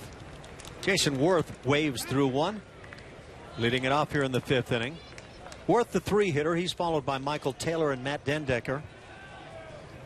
What a magnificent first 4.5 months to 5 months of the season last year with Pat Neshek. And he looks to be in that same form now. It was revealed after the season last year, Ash. Did you see the bone chip that was removed from his foot? It didn't look like a bone chip to me. It looked like some kind of alien being that came out of his foot. But looked like a brontosaurus burger. Yeah, it did. I don't know how he did what he did with that thing resting near the big toe. Strike called on the outside edge. That's the 3rd time now that Jason Worth has struck out on the day. And again, that has to be a concern for the Nationals. Worth had a down year last year. Hey, thanks for the drive over, Jason. He gets that tailing fastball on the outside corner that started off the plate and came back to nip the corner. Neshek looking excellent this spring. I agree. Worth, with those numbers down last season, what are you going to get from him? And where's he going to hit in the order?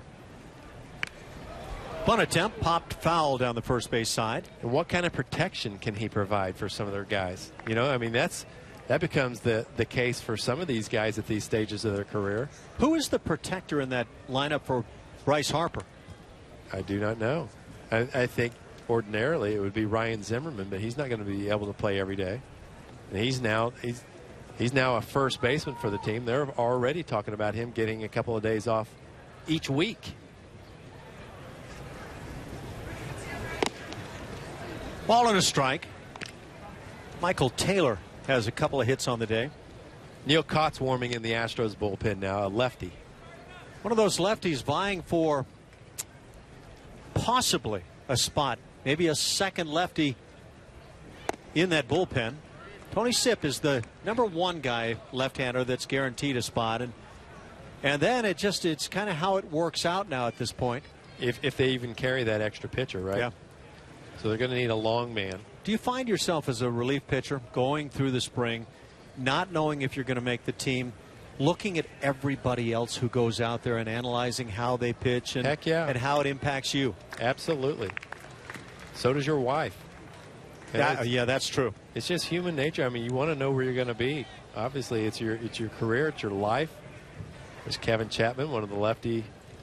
That's him on the left. Jake Buchanan on the right. Those two guys on the left and right, they won the basketball challenge out in the left field corner with Chapman hitting a 30-footer for the game winner. Now, where would that rank in a spring training? Does that rank as bigger than... It's probably just ahead of your firstborn child. That Neshek right off the corner. Castro trying to frame it for him. Good-looking pitch. Had Taylor off balance. Good-looking body language by Pat Neshek. He's got some unusual moves out there. Well, he gets him after he goes to 3-2. Throws the fastball right on by. Taylor down on strikes. And the first time the Astros retire the Nats cleanup man. With 2 outs, it brings up Matt Dendecker. Nothing fancy there. Sit down the middle and just let it eat. Rely on that natural tailing movement. And now we're going to see the lefty. So this is evaluation time.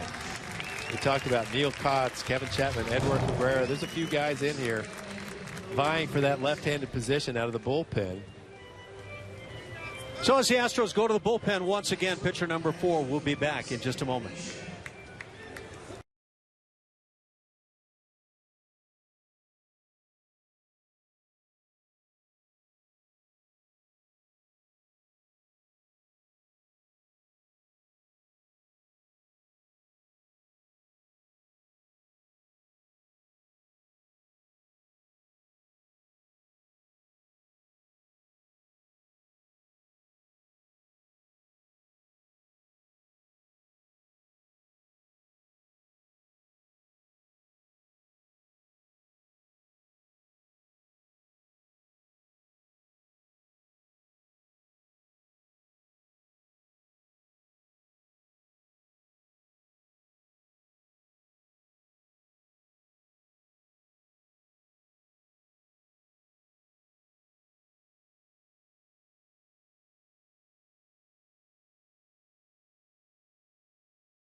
Neil Kotz comes on to work it now, trying to get one out, facing a left-hand hitter. Exactly what A.J. Hinch would bring him in to be able to accomplish during the regular season. And these are crucial moments for guys trying to make a club.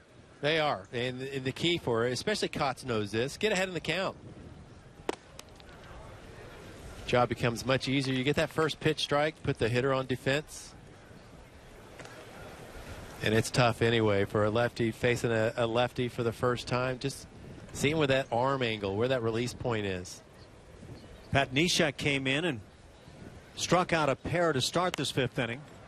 Pitch popped up left side and it's curling back into play. Castro's there. And Kotz comes in and gets his left-handed bat. A 1-2-3 fifth inning as the Nationals continue to lead it 3-1.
With the 3-1 lead over the Houston Astros as we go to the bottom of the fifth inning. Every Wednesday night home game is Dollar Dog Hot Dog Night. Enjoy all the Dollar Dogs you want while cheering on the Astros. You can get more information by visiting astros.com/dollardogs or call, and I believe this is for everything. You can call 1-877-9-ASTROS and just about, Alan, get anything you want answered.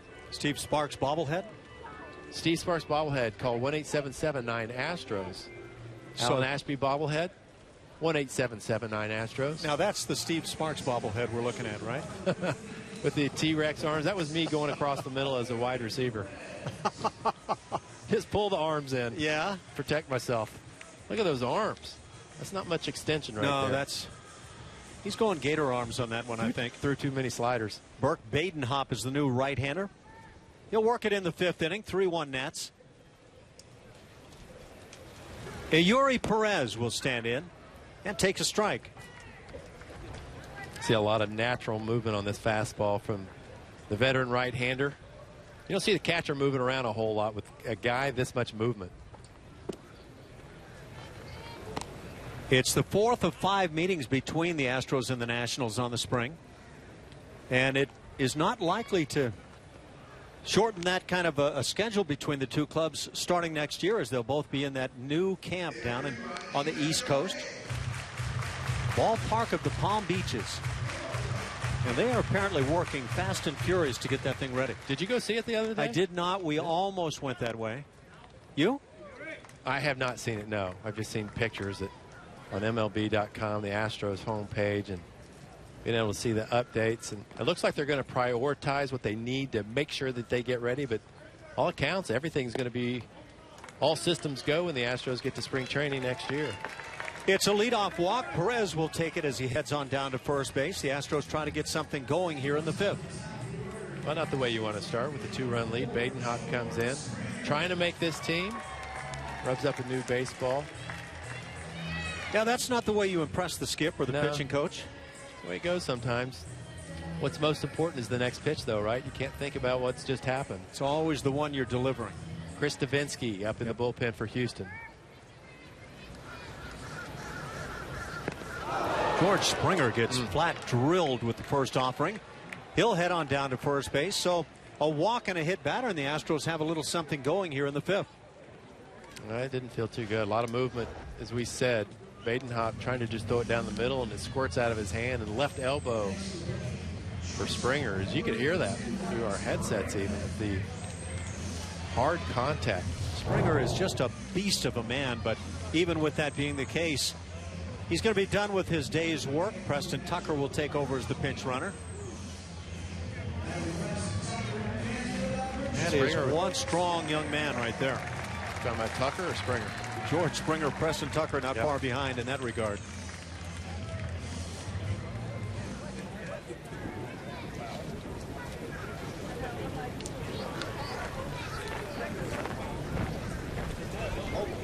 Bregman gets a chance to hit with a couple of guys on now. This will be interesting. Nobody out. Nationals playing for the double play. Good handler of the bat. You can tell he can even hit that pitch inside the other way if he wants to. Really handle it. Looks like a good two-hole hitter right now.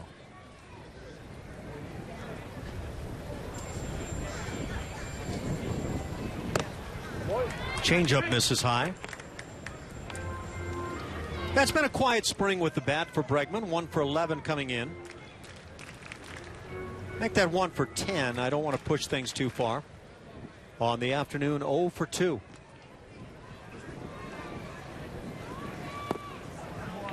Holds back and has a 3-0 count. Now Bregman up from minor league camp today. He was in Major League spring training, was sent down about 6 days ago when the first 4 guys were sent down. But Bregman figures to get some time to come up a few more times. Badenhop brings a strike. 6 pitchers sent down to minor league camp yesterday, and I guess more notable than anything, Brady Rogers going down, and one of the reasons they sent him down, Alan, was to stretch out because he's going to pitch one of those exhibition games against Mexico City.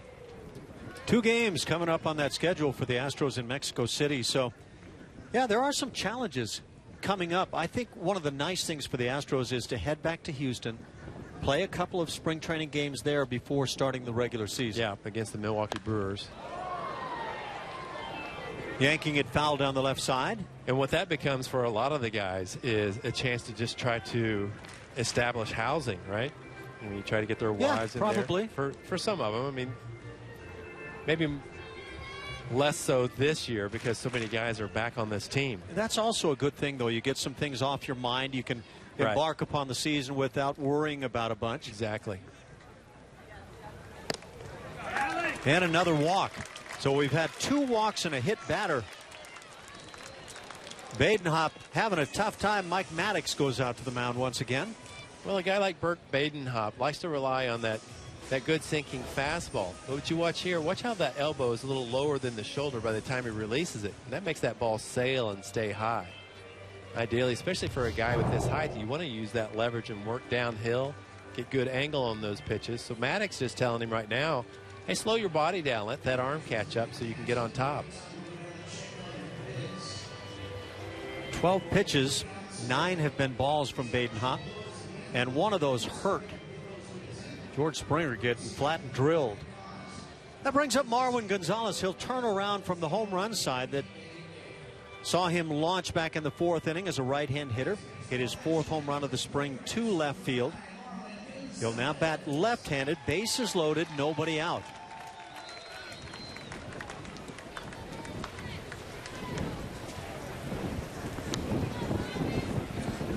Nationals now get a left-hander loose in their pen. That's Sean Burnett loosening down the right side. Marwin takes one close, but it's 1-0. See him take a little off there, just make sure his arm could catch up.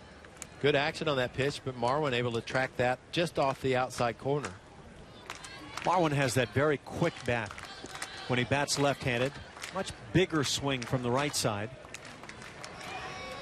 And a lot of people, I think, feel like, well, if you're a switch hitter, you probably do the same thing from each side of the plate. But a lot of guys, absolutely not. Now, I remember Pete Rose. It always looked like he was kind of duplicating things like from either side. Yes. But you weren't like that, were you? I was changing constantly as a right-hand hitter in particular. Obviously that's not a good thing. I thought I love the reason why you became a switch hitter. Why is that?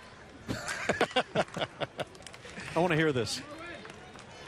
My recollection is that you were a big fan of the Los Angeles Dodgers, and weren't there 4 infielders, all switch hitters at that time? Absolutely. You just felt like that was what was normal. I kind of figured that's the way you played the game. Yeah.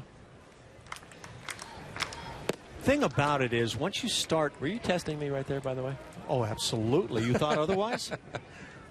You start working on that left side because you see so much right-hand pitching that the right side just becomes almost impossible at times.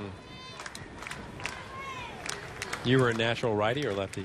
Well, I assume I was natural righty. I'm not really sure. You know, when you grow up. And so just at the very beginning, you started doing it? Yes. Huh?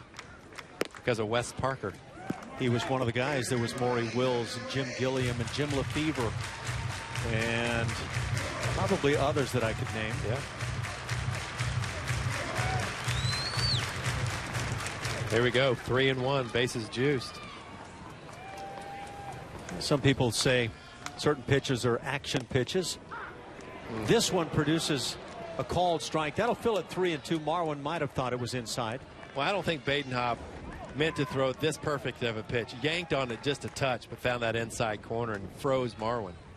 I don't think he can do that again. I'm not seeing the fastball from Badenhop that I believe I've seen in the past. Yeah, not the velocity. 3-2. Loop to center field, dropping, and that's a hit.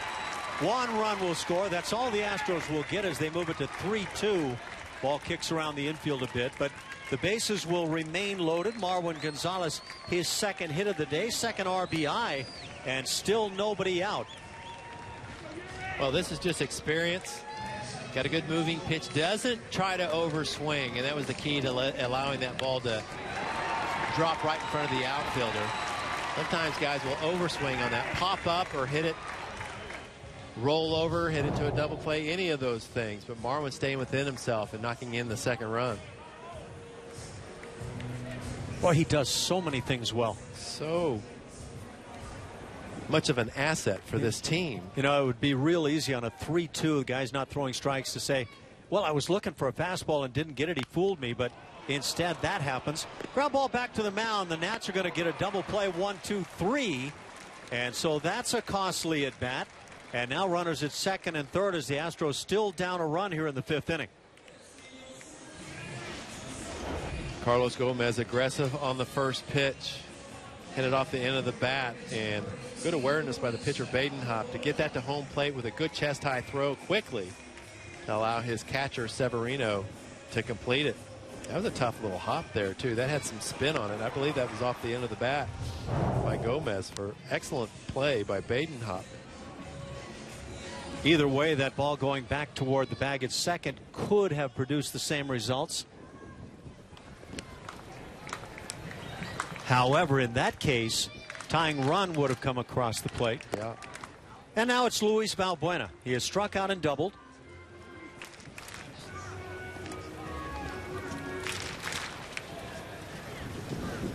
Tremendous third base effort last year defensively from Valbuena. He also hit the long ball for the club. Taps one on the ground. And that'll do it for Houston. They had something really going, put one on the board. And at the end of 5 innings of play, it's 3-2 Washington. For a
3-2 Nationals lead the Astros, top of the 6th here at Osceola County Stadium.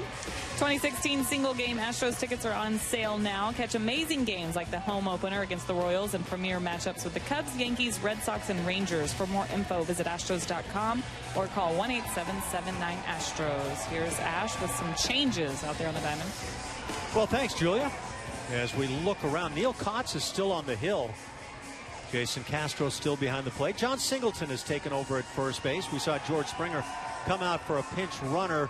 Perez, who had been in left field, is now in right field. And Preston Tucker, who came on as a pinch runner, is in left field. We got Teoscar Hernandez. There you go. Center field. For Carlos Gomez out in center. Teoscar's come over from minor league camp and done a great job, including a home run in Bradenton last week.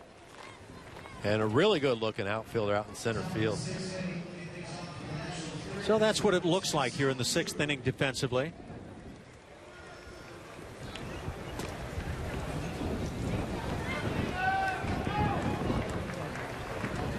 Three runs on 6 hits for Washington, 2 runs on 4 hits, and an error for the Astros.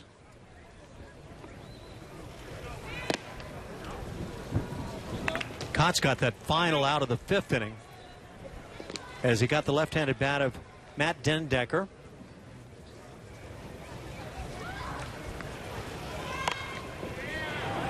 Yeah, just taking advantage of a shift and coming up with a leadoff single.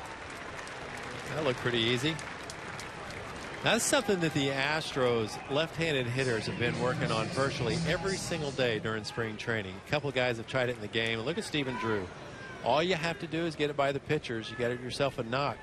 And that's the right time to do it right there, wasn't it? Why not? Why not take advantage when that opportunity is presented? So now the Astros will turn their attention to the double play in the infield.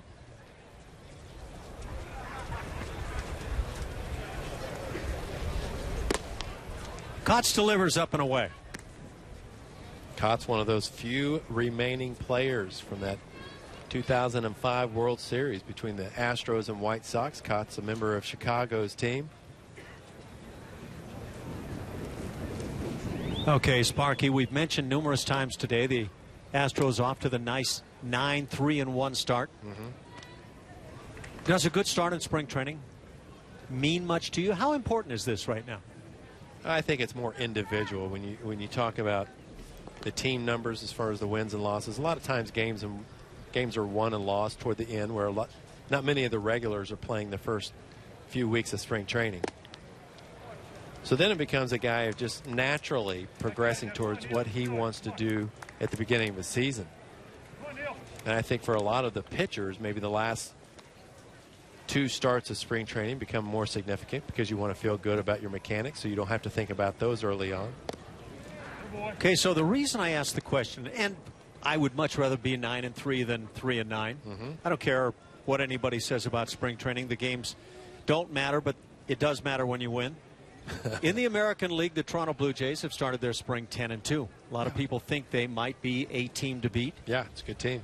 Of course, the Astros, and I'm among the many who feel like the Astros are going to be heard from in a big way this year. The Texas Rangers, I think, are a good club. They're 8-4. But at the bottom of the heap, the Baltimore Orioles, who are spending money and trying to become a right-now team, they're 2-11 on the spring. Runner goes. Pitch is hit high in the air down the left field side. And this one is working back into play. And it was the shortstop down there trying to make the play, unable to get over Bregman, battling the guys down in the bullpen. And the ball drops. Yeah, Bregman had a super long way to go. But he got there quickly so he could brace himself, take those stutter steps as he got to that gravel, that warning track area right near the Astros bullpen. Watch him stutter his steps so he can slow down a little bit and pick that ball up. Just snuck over the barrier. Wonder how much he was battling, not knowing who was in his way, what was in his way. Yeah. Line drive, that's gloved by Duffy. Quickly he'll turn and get the double play. I'm going to tell you, this is something I've seen from Matt Duffy this spring, whether at third base or first. He's very quick with some smooth, slick hands. I like the transfer glove to hand. I like no hesitation. Yep, no hesitation. He knew where he was going with that baseball. But watch this. Grabs it to his right and gets rid of it in the blink of an eye. Had that runner not been so far off, could have been a bang-bang play, but he got off a quick one just in case to make sure he gets that double play. So just like that, base is empty. 2 outs in the inning. As Neil Kotz brings a strike. Is there anything other than the typical success you would want to see from Kotz for him to say, here's what I have to do to make this club? Well, what I would like to see if I was the manager, you think about the guys in the American League West who Neil Kotz would have to face, and it would typically be the Prince Fielder type. And you can go through a list of a few of the guys within the division who he's going to have to beat. And he's going to have to beat them with something that has depth to the breaking ball. Pitch is popped up on the right side. And John Singleton unable to make the play here as the ball landed on the backside, the stand side of that tarp. Not an easy play at all. So as my second lefty out of the bullpen, I want to see a guy who has good depth to his breaking ball, and he can neutralize a player of Prince Fielder's ability level, because that's who he's going to have to neutralize. Tony Sipp is proven very capable of pitching to righties and lefties. Josh Fields is another guy that's really good against lefties, even though he's right-handed. Strike 3 is called. So after the double play, turned nicely by Matt Duffy from third base. Neil Kotz able to get out of the inning, facing just 3. The Astros trail by a run.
Lead things off. We saw him make a great play over at third. He's been replaced by John Singleton over at first base, but we did get a good chance to see Matt Duffy at first. Has had a lot of playing time there, along with 3 other first base candidates, if you will. AJ Hinch telling us a little bit about the competition there earlier in the broadcast, but talked more about Matt Duffy and his ability to play first and third. They even have him out in left field, maybe on the backfields a little bit. Won't probably get in a game on the big league side with so many guys able to play left field, but that's definitely good for his versatility. And then John Singleton as well, another note on him, Hinch saying that he looks more relaxed here in the last couple of days, so something to look for as we move on here in spring training, guys. Thanks, Julia. Yeah, you know, I was just thinking about that play by Matt Duffy and what I've seen defensively with his hands. If I were to picture that same line drive with Adrian Beltre at third base, that's what the catch and the casual, the transfer, accurate, the transfer and the throw would look like. It would look somewhat like we saw from Matt Duffy. No wasted motion. Gets the ball out of his glove quickly, and there's not that long stroke behind his body as far as his throwing motion goes. But I'm with you, man. Very accurate. Play a couple of positions, and like Julia said, that flexibility, if he could play a little left field too, could be a big-time member. Hits one in the air left field. Moving to his left to make the play is Campana, and out number 1. Yeah, I'm not sure I could offer loftier praise than to compare Matt Duffy with Adrian Beltre defensively. No. But he's seeing a lot of at-bats during spring training, as is Tyler White, who comes up now. And as Julia mentioned, the guys that are in that competition are getting the most looks, whether it's the DH or whatever it is. A.J. Hinch wants to see those guys get as many at-bats as they can so he can make the best decision possible. One out for Tyler White. He is lined out, Rob, back in the third inning, and then drawn a walk. Nationals now get another right-hander loosening in their pen. Lucas Giolito, who's the #1 prospect for the Nats. Chopper to third. Nice play at third by Stephen Drew, who gets the out. 2 down in the inning. Now Giolito, who's warming up in the bullpen for the Nationals, some think he may be the best pitching prospect in all of baseball. Very strong. So the Astros will have their handful. It's about that time when the Astros will probably start making some moves defensively, and some of the new guys are going to get to face that gas in just a bit. The Astros start to get a right-hander loose in their pen. And that is Chris Davinsky. He's already been up and throwing in the pen as the first pitch is in for a strike. That's the kind of spinner you're looking for out of the bullpen. Now for Burnett, he was hurt most of last year, just pitched in a handful of ball games in Double-A and a little bit in the big leagues with the Angels. So he's just trying to get back into form. But when you look at this type of breaking ball, this two-plane breaking ball, it's usually what is able to handle those lefties quite well. Castro has drawn a walk and lined into a double play back to the mound. Nice play by Gio Gonzalez to get that one started. That ended the 4th inning. The Astros put a run on the board in the 4th inning. Marwin Gonzalez launched his 4th home run of the year. Yuri Perez scored after walking to lead off the 5th inning.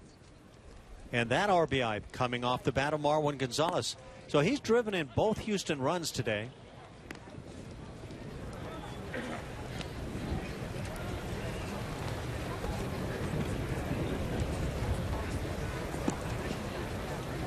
Just 4 Houston hits.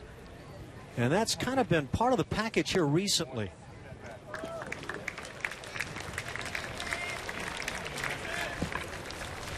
Second walk of the afternoon picked up by Castro, a 2-out walk. And now the Astros will go to the bench. They'll bring on Nolan Fontana as a pinch runner. So Castro done with his day's work.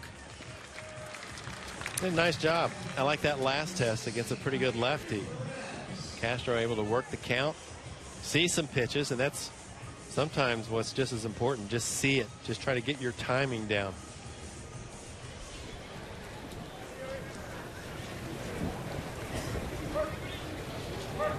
Let's see if the Astros can strike with 2 outs here in the inning. Perez takes a strike. He's popped out and then scored a run in the 5th inning after starting things with a walk.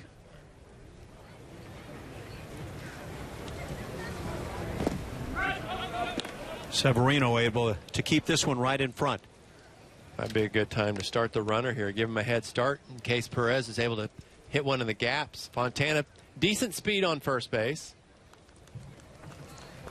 Yuri Perez handles the bat pretty well. There's a big hole on the right side. And with 2 outs to get that head start, that may help. Burnett may be thinking right along with Steve Sparks.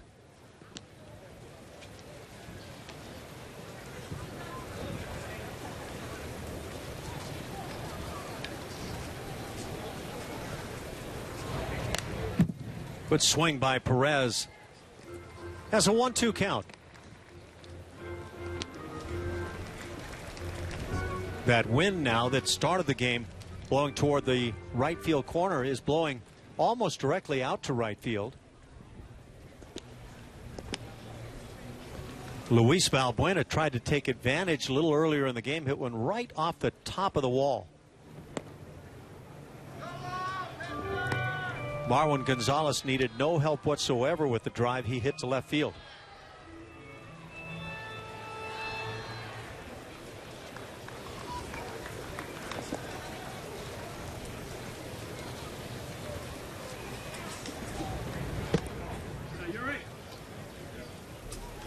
2-2 the count. A late movement from that off-speed pitch. So that late stab by Severino. Hey, by the way, talking about some of the teams that have started their springs well and some that haven't. Mentioned the Orioles 2-11 at the start of play today. The Yankees are 3-8.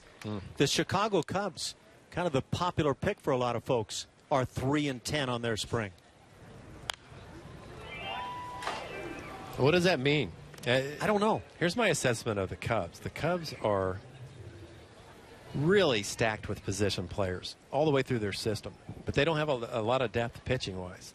So what I would say that may lead to is a lot of late inning losses during spring training if they don't have a lot of depth. I think the Astros are so well equipped in spring training because through the minor leagues they're so stacked. Strike 3 called. Inside corner is picked at. Down on strikes is Perez. That'll do it for the Astros in the 6th. They leave a man after the walk to Castro. 3-2 Washington. How fast is it?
Astros as we go to the top of the 7th inning. Hey, MLB TV Premium is back with a new low price for 2016. Watch every out-of-market game for every team live in true HD on over 400 devices. Blackout and other restrictions apply. Visit MLB.tv for details. Few changes. You got them, Ash? Colin Moran over at third base. Nolan Fontana at second. And a new catcher, Tyler Heineman. Is that what you have? That is exactly what I have. New pitcher, too. Who do you got there? Chris Davinsky on the hill. Davinsky pitching most of the year in Double-A with the Corpus Christi Hooks last year. And it's a fastball, slider, changeup combination. That changeup, one of the better changeups in the entire Houston Astros organization. Right on the hands with the fastball. Nice play by Singleton. He'll feed Davinsky, and out number 1. Pretty nice play by Big John. Yeah, and Davinsky was going to have to hoof it over there pretty quickly to outrace Campana. Colin Moran will meet him at the mound right now to give him a chance to take a blow. Look at this. Campana pulling off of that ball, getting down the line quickly. Singleton showing good soft hands, leading his pitcher before he gets to the bag so he can find it with his eyes and tag it for an easy first out. Trey Turner is now the pinch hitter for the Nats. He'll bat for the leadoff man, Danny Espinosa.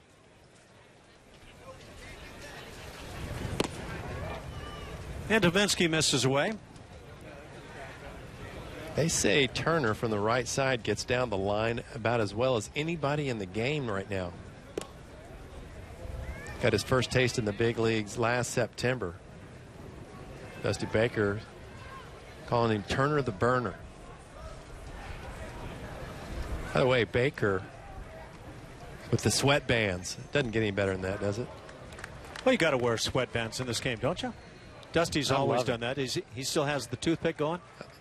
Yeah, he's got that toothpick. Yeah. 4 for 4 in stolen bases for Turner this spring. Clint Robinson is waiting on deck.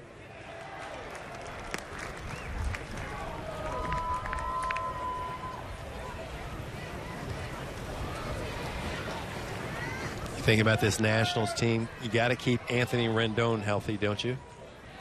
Didn't provide much for them last year, that's for sure. Big hop at second base. Fontana with the play and 2 outs. There's that speed we were talking about. Fontana laid back slightly on that, and as soon as he looked up, he saw Turner was only about 4 steps from the bag, so he had to put some stank on it. Yeah, he was getting down the line, wasn't he? And now Clint Robinson will come on, left-hand hitter. Batting for Daniel Murphy, who had 1 hit in 3 at-bats. That was a big double, driving in a pair in the 3-run 3rd inning. Seen better swings. You don't see that many good changeups, though. I think that had a lot to do with that feeble swing, but I like that. Starts the bat, takes it low. Check out this last swing. Is this underwater or is this a phone booth swing? Well, actually, that looked a whole lot better than the live. Memorex is going to win awards there where live won't. Good changeup spotted. It's 1-2. How about the arm speed on that pitch? Very good. And you see guys with really good changeups. It looks like their arm speed's better on their changeup than their fastball. I played on some Cleveland clubs that gave funky swing awards in ball games, and I think we have a leader in the clubhouse. You still have all those trophies? It was a broken bat with blood all over the end of the knob, and line drive to center field. That was a good swing and a solid base hit for Robinson. Comes with 2 outs. Well, he saw that changeup for the 3rd time. He was able to finally recognize it. And also stay back. left up too. Yeah.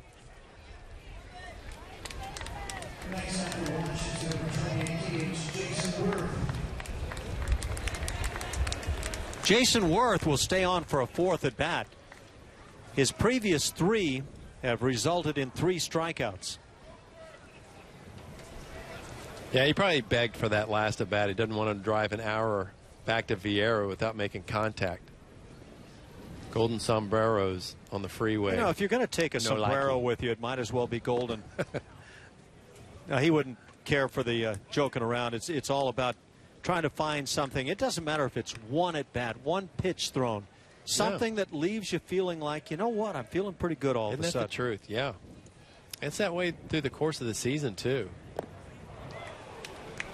How many times did we see in the last few years in blowout games when you're just looking for something positive? Maybe it's just an at-bat by a John Singleton to hopefully propel him on to reach that potential. And it has been a quiet bat with the spring for John Singleton.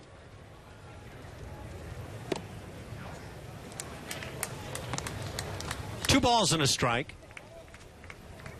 Jason Worth, a veteran and a guy who is counted on to be an everyday player and drive in a bunch of runs. But there comes that point in careers, and I'm not saying that Worth is there, but that's where the evaluation starts coming in. Are you starting to hit the backside? Yeah. Well, even the backside for a Jason Worth may be very productive on a winning team. Exactly.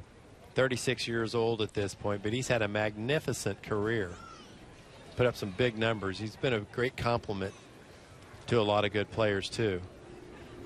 And you talk to anybody in that clubhouse, and he's their unquestioned leader.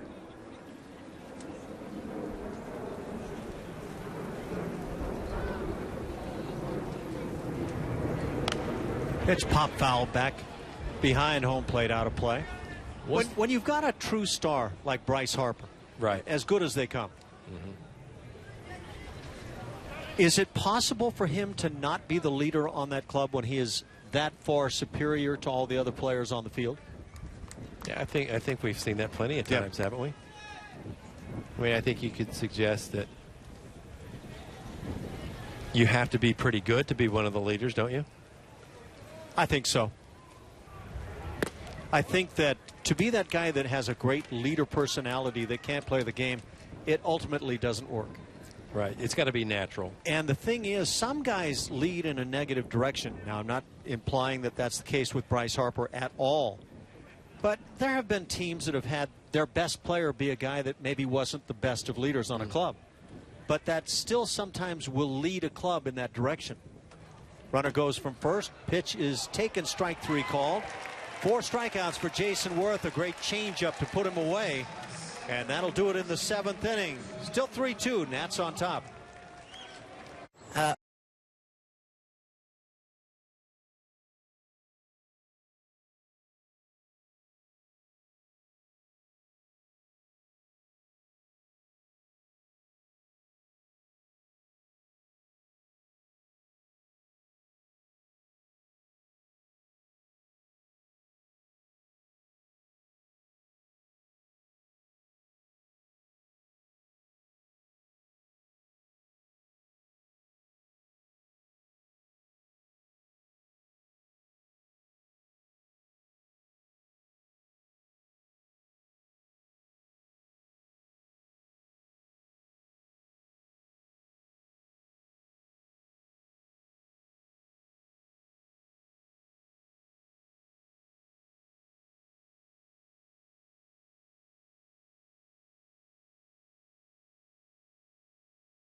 County Stadium, where it's 3-2 Nats over the Astros, and Jason Castro's day is done and is nice enough to join us on this warm afternoon here in Kissimmee. I know for you, especially as a catcher trying to get your body in shape, how do you feel at this point of the season? It's good. These hot ones kind of get you conditioned a little quicker, so you know, we go and get in a nice dome at Minute Maid, it's like a piece of cake. So, you know, it's tough. Like, I mean, you work through it for sure, but it's good in the long run. Working with Colin McHugh today and a couple of other pitchers, what have you seen from these guys, specifically with McHugh today? What are you seeing? What are you noticing?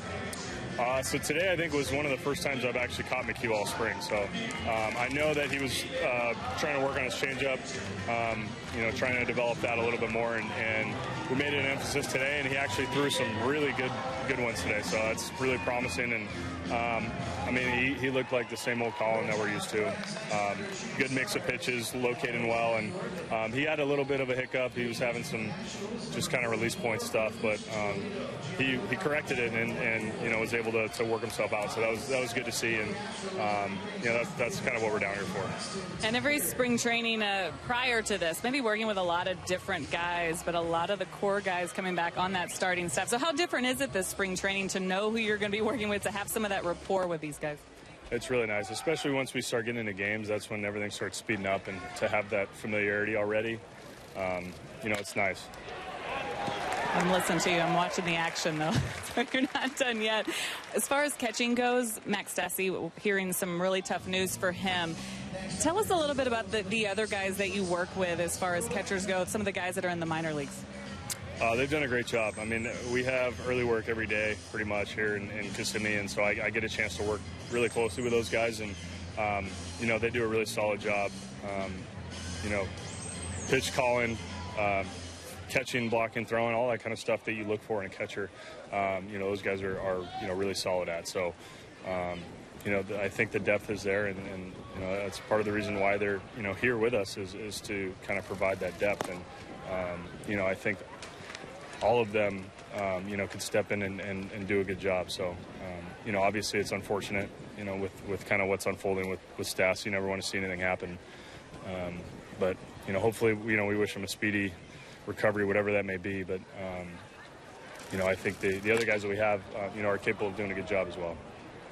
For you offensively, a lot of talk has been going on about some of the things you've been working on this offseason. What are some of those things, and how is that coming along? Just some mechanics issues that I was trying to clean up in the offseason, and I feel like I was able to do that.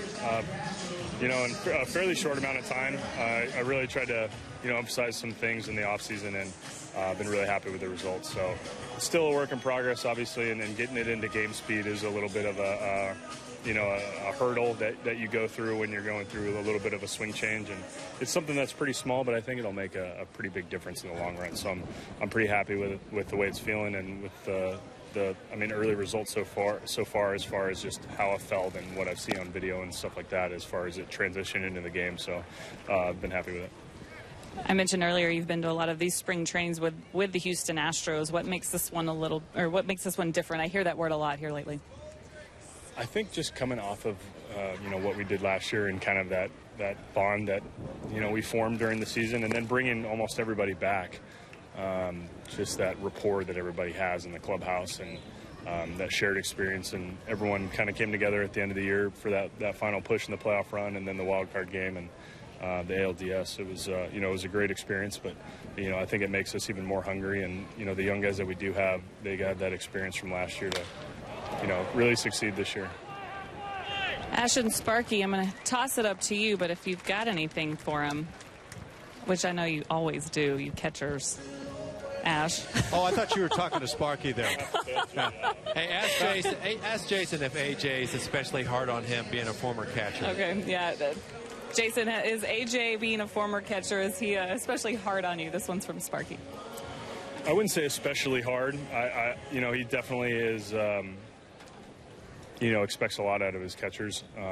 But at the same time, he definitely knows what you go through as a catcher, having been one himself. So that makes the job, a little easier. Obviously, there's a lot that goes into it, a lot of responsibility, and he knows that and understands that. But at the same time, he knows the little stuff to look for that other managers who didn't necessarily catch wouldn't be able to see. So it's nice to be able to have if things start kind of getting out of whack, or you have someone that is a valuable resource that you can kind of bounce things off of throughout the year. And do they have a same Stanford Cardinal language that nobody else understands? Do you guys have a Stanford Cardinal language that nobody else understands? You knew this was coming. No, I would say no. I mean, there are things that we could probably reference that just because our head coach has been there for probably almost 40 years, so we have a lot of shared experiences. It seems like everyone that I've talked to in any kind of generation that's played under Coach Marquis at Stanford has kind of similar experiences. So that's kind of a cool thing that you don't really get to see, for guys that have gone through the same program. So that's definitely something that, we have a kind of a bond about. Julia, I want to know, what's it like trying to throw alongside Alfredo Gonzalez in drills? What's it like trying to throw alongside Alfredo Gonzalez in drills? Try not to watch him throw in drills so that I don't try to do too much. I think he can get up on the bump and match velocity with pretty much anybody on the field. So that's not always fun to be around, but it's definitely impressive. Oh, that's good stuff. I'm going to let you go. Thank you so much, Jason, for the time, and good luck the rest of spring. Yeah, thanks. Guys, up to you. All right, that'll do it for the Astros. Fun with Jason Castro, and certainly a great job by Julia. It's still 3-2 Nats.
And, of course, the Astros trying to get close to that regular season schedule. They will open in New York this year. You can see the opening game on the 4th of April.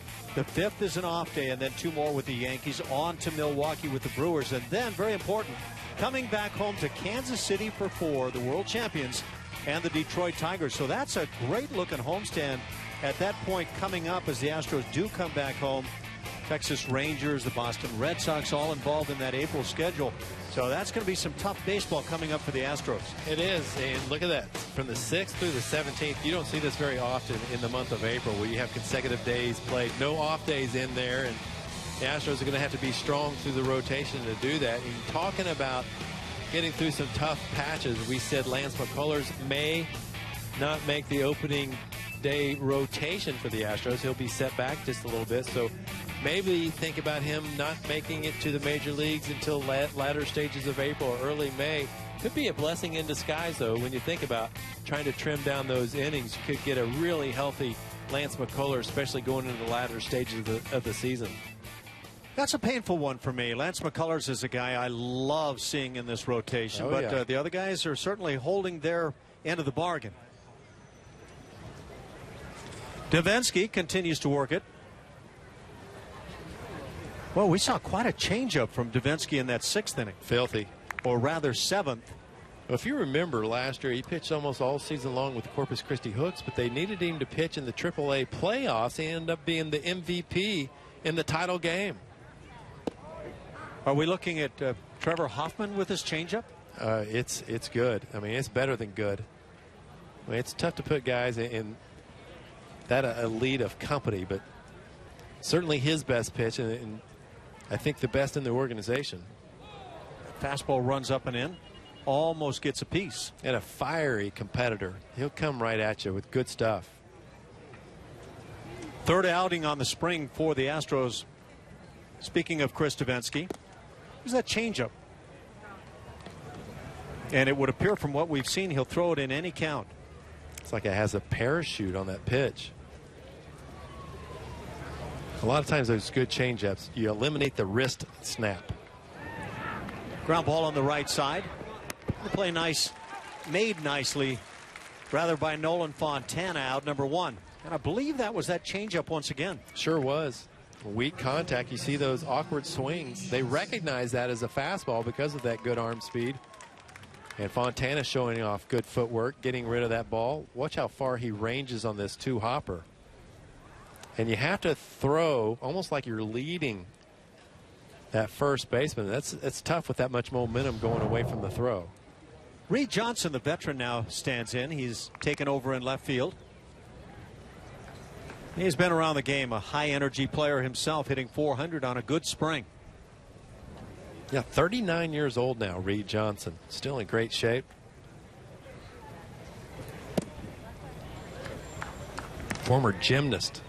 Had a background in taking gymnastics growing up and was pretty competitive at it.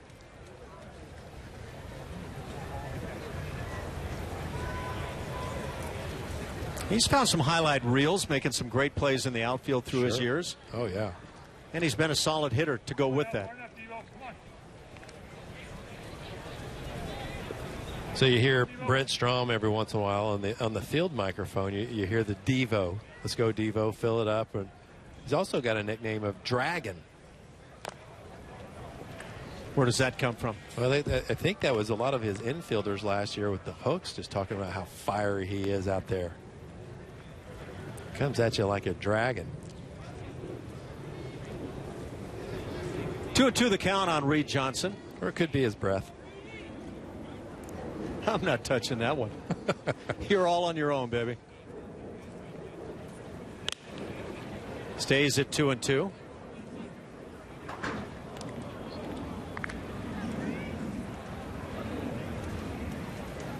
I like seeing guys go up to the mound.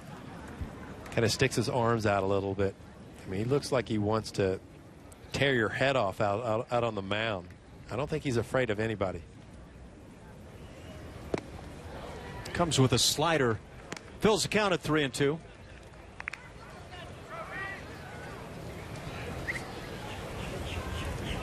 He's got a new haircut. Clean in the back behind that bill. He was a little shaggy a couple of days ago. You know, we've mentioned numerous times the Astros have had a heck of a spring to this point. Washington has put together a real nice spring, 8-3.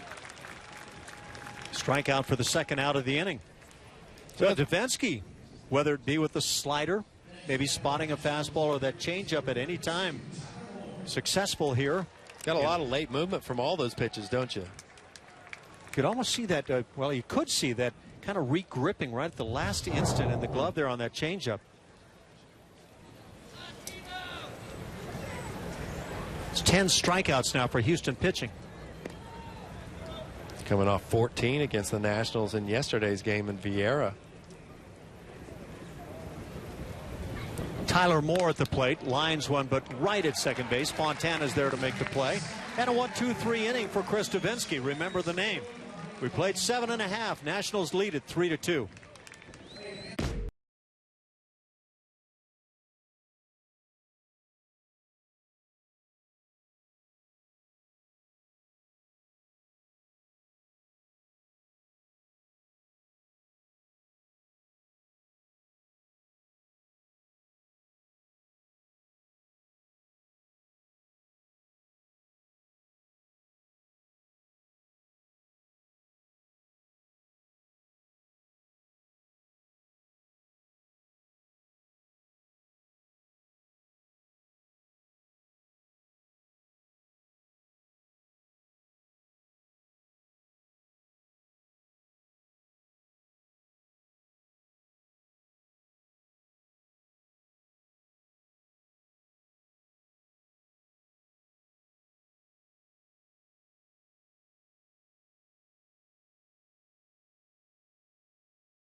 Florida, where the Nationals lead over the Astros 3-2. We're in the bottom of the 8th inning now, and I thought the Eagles had broken up.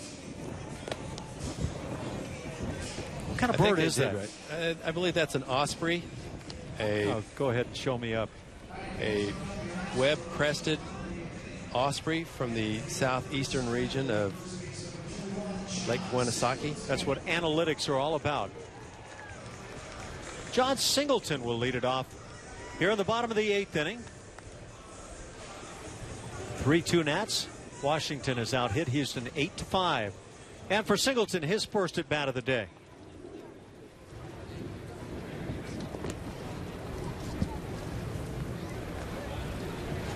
Has not been the best of springs with the bat for John. 2 for 23. Does have a double, 3 RBIs and a home run. So the 2 hits have been extra bases and productive. As you can see, quite a disparity between the numbers of the minor leagues and the major leagues for John. It's a good swing as he fouls it back.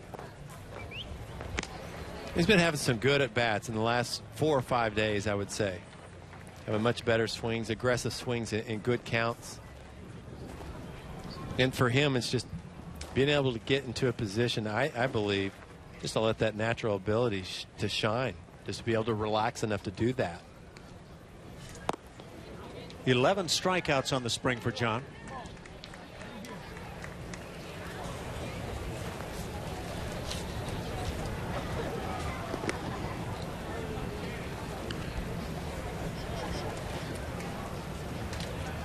He was the guy that when the Astros hit camp this year, had the first base job pretty much wrapped up, it would have seemed. Of course, there was a competition involved, and it was said that John Singleton would have to perform to retain that job. At this point, you wonder where all of that stands. Well, he's 24 years old, so I hope not too many labels that have been put upon him this early in a career, especially with the talent that I believe that's in there. And we see it from time to time. Down on strikes. So that's 12 punch-outs now in the spring for John. And you never know what's going on inside a guy, but you would imagine a great deal of frustration at this point. Yeah, you can't help but press. You know you have a good chance to make the team coming out of spring training. You think this is, hey, all right, this is the real beginning of my career. And you put more pressure on yourself, and it paralyzes you to a degree, right? Yeah, it can do that. You start thinking about those issues. Do I have a chance to make this club? What are they thinking about me? All that sort of stuff goes on instead of the way you want to approach this particular at bat. Colin Moran stands in. I think it's toughest at the major league level because of the questions you have to ask, or you have to answer with regularity. And of course, A.J. Reed waiting on deck, another one of the guys factoring in. Don't want to shortchange Colin Moran at the plate, a guy who can really swing the stick and has gotten plenty of playing time. Comes into play today hitting .429, a couple of doubles, 2 RBIs, so he can swing the stick. Yeah, watch how quiet he is at the plate. Not a lot of movement. But he sees the ball so well. He opens up his stance so he can get both eyeballs on it. But you tell me what this looks like when he's able to close off that front foot. There's just not a whole lot of movement. It's just slow movement, closing off that front shoulder, and just lets his hands work, and it's just pretty. It's a little bit like, and comparisons are tough sometimes, but Luis Gonzalez had that wide open stance. The right heel was back on the chalk, and then he would move toward the plate. Kind of reminds me of that a bit. That right heel just kind of chummied up to the chalk on the backside. And Moran draws the walk. It comes with 1 out and brings up the big A.J. Reed, a guy who has impressed on the spring. Well, this is a great matchup right here. Lucas Giolito, 3rd best prospect in all of baseball according to MLB.com, and the best pitching prospect, facing Baseball America's minor league player of the year last year. Talking mid to upper 90s on this fastball. Pitch runner now. That's Tony Kemp down at first base, so the Astros have some speed aboard with 1 out. Maybe with 2 outs I could see Kemp run, but not with Reed at the plate with 1. Reed, the left-hand hitter, has a chance to take advantage of that wide open right side of the infield. Do you agree with that, Ash? I mean, you have A.J. Reed at the plate down by 1. You don't want to take the bat out of his hands, do you? No, agreed. This is a guy you want to have swing the bat. And I think that not only applies in spring training, but all the way through the season. Now, if you feel you can steal a bag and give this big man a chance to drive in a run, nothing wrong with that either.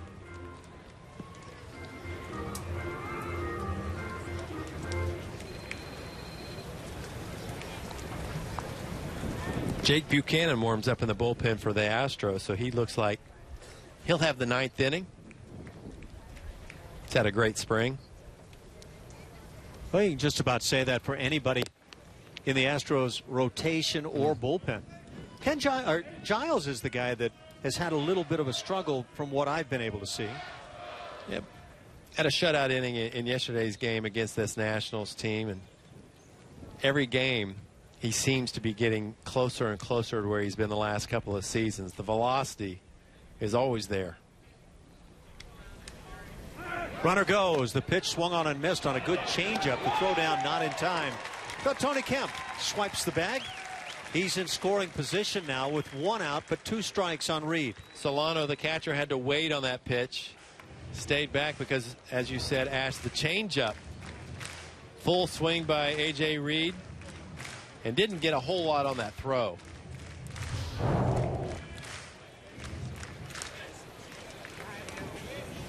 Well, the Astros have a shot to get back even in this one.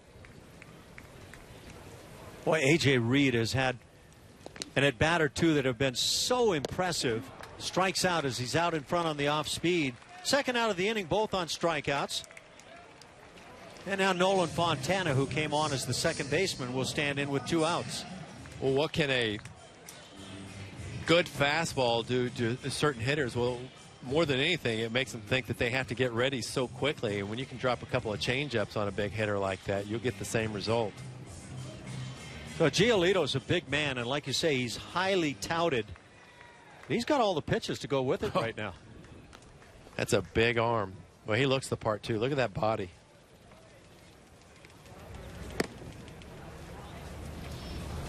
You've seen all those grading curves from scouts on players, and 80 being the highest level you can attain at any certain pitch. And for the fastball, he's got an 80. The curveball is 70, which is way above average.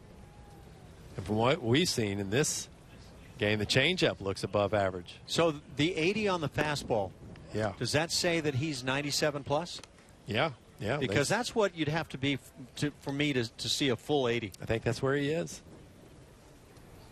6'6", 255 pounds. I believe out of Santa Monica, California. Yep. Giolito. 2 balls and no strikes. Good hitting count for Fontana. And now 3-0. Yuri Perez waits on deck.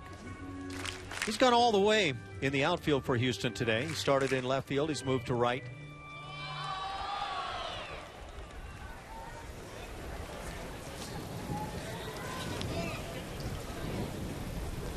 That wind continues to blow out to right.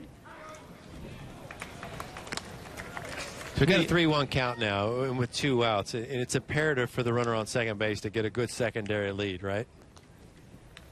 More so when a guy doesn't run that well. When a guy like Tony Kemp is out there and can run, is quick as well, probably less so. Okay. But, you know, for a guy like me, it was always imperative to have as much lead as possible and as much jump so that you scored when other guys should score. Mm-hmm. But, yeah, I agree entirely with the premise. The guys that are fast can get away with a little bit more cautious approach. Down by 1 run. You want to be aggressive. You know, especially as aggressive as Gary Pettis is at sending runners. He's going to try to tie the ball game on a base hit. He did have some aggressive moments last year. Absolutely. I loved it. Yep. I can't think of a time when it backfired on him. Half swing. Did he go through? Did not go through, so it's ball 4. Fontana takes the jog on down to first base, and now Perez comes to the plate in this 3-2 game. Take a look at that side out on the hill with Giolito just dwarfing Solano. Yep. That 10-inch mound makes him look about 8 feet tall out there. I would imagine as a hitter, it's quite imposing. What did it look like when you were catching J.R. Richard? It looked like I didn't want to go out to the mound and be seen in his presence. What about catching? Did it look like he was in the rafters? Well, he would come at you so far. It felt like he was going to come off the front of the mound when he'd land and deliver. And I can't even imagine. Yeah, he was mighty tough. Big slider to go with it, hard. Perez gets ahead in the count. Extra padding in your glove for that staff when you were handling he and Nolan and those guys? You know, you hated to pad up too much because you wanted to be able to handle everything. Now, JR was that guy that had the great sinking action to go with 97 plus. So he was tearing up your thumb. Yeah, he would. He kind of eats you up right here. When a catcher has to turn the glove over to the left, roll it over like an infielder on a ground ball, yeah, you're just asking to get hurt. Can't even imagine, Ash. Yeah, you can have that guy out on the hill throwing about 87, sinking it hard, and it'll make you whimper. Perez now has a 2-1 count. Now, you as the knuckleball pitcher, did you used to get a kick and maybe some joyous moments out of watching your catcher completely whiff on pitches? No question, yeah. They were few and far between, but yeah, there's no doubt about it. I love the ones that would break pretty late and it'd hit him in 2 or 3 spots. Yeah. Go up face mask. Those are real fun, aren't they? Yeah. Yeah. I had those moments with one of the great knuckleball pitchers, Joe Niekro. Oh, yeah. And he threw his so hard, too, right? He was a hard thrower. Of course, he was like you. Came into professional baseball as a non-knuckleball pitcher. Yeah. Now, I don't think Phil Niekro was that way. Yeah, I believe he was a position player at the very beginning. But Joe then adjusted with that good stuff and was a guy who could still bring the knuckleball in the close to 80-mile-an-hour range. 78. Hit up the middle. That's a base hit, and that'll score the runner from second base, Tony Kemp. We are tied at 3 here in the bottom of the 8th inning. RBI single by Yuri Perez. Well, no contest. As you said, Tony Kemp at second base, and a base hit was going to score him easily with that speed. And a great job of drawing his hands in to get the barrel to that baseball and shooting it up the middle against a tough pitcher. Driving in the tying run for the Astros. Yeah, you ask yourself, a guy like Perez, does he have any shot to make this club? Or is it all about trying to have as many positive moments to impress the skip and the GM and everybody so that when a call-up is needed, you're the first one in line? Well, I hate to say this, but he's probably out there to try to impress a few other clubs. Well, that's probably true. And he's shown himself very well here in spring training. A very pleasant surprise. And if the Fresno Grizzlies do get him, they're going to be lucky to have him on their team. Preston Tucker is 1 for 1 on his day.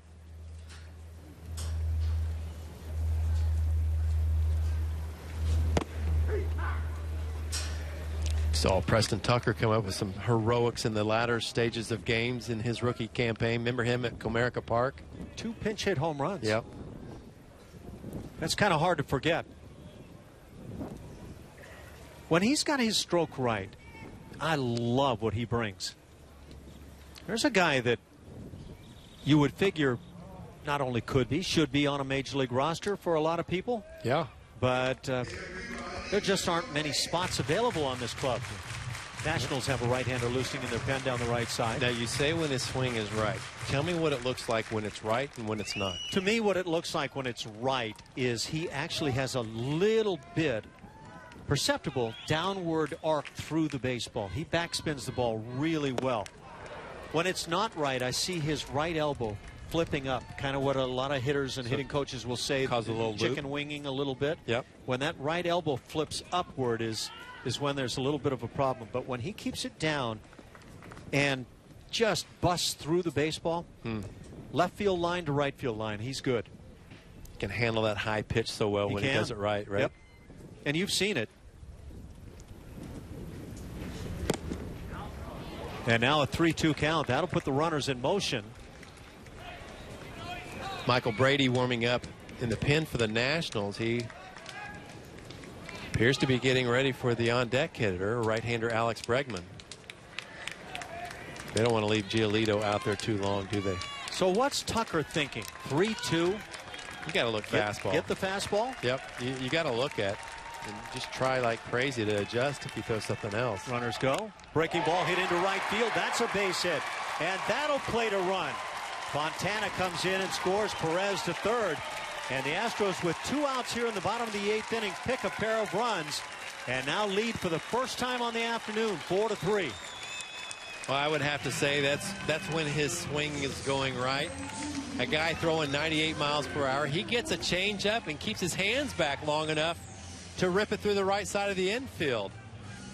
And just good balanced pitch recognition, and above all, I would have to say keeping your hands back in a tough situation like that. It was key there for the left-handed hitter for the Astros. Now Dusty Baker is going to make his way out to the mound.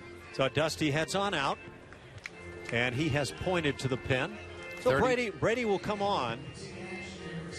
Yeah, 31 pitches in this inning for Giolito, and you just don't want him to go any further than that. So again, first lead of the afternoon for the Astros. 7 hits on the day now, and Giolito will head back to that first base dugout.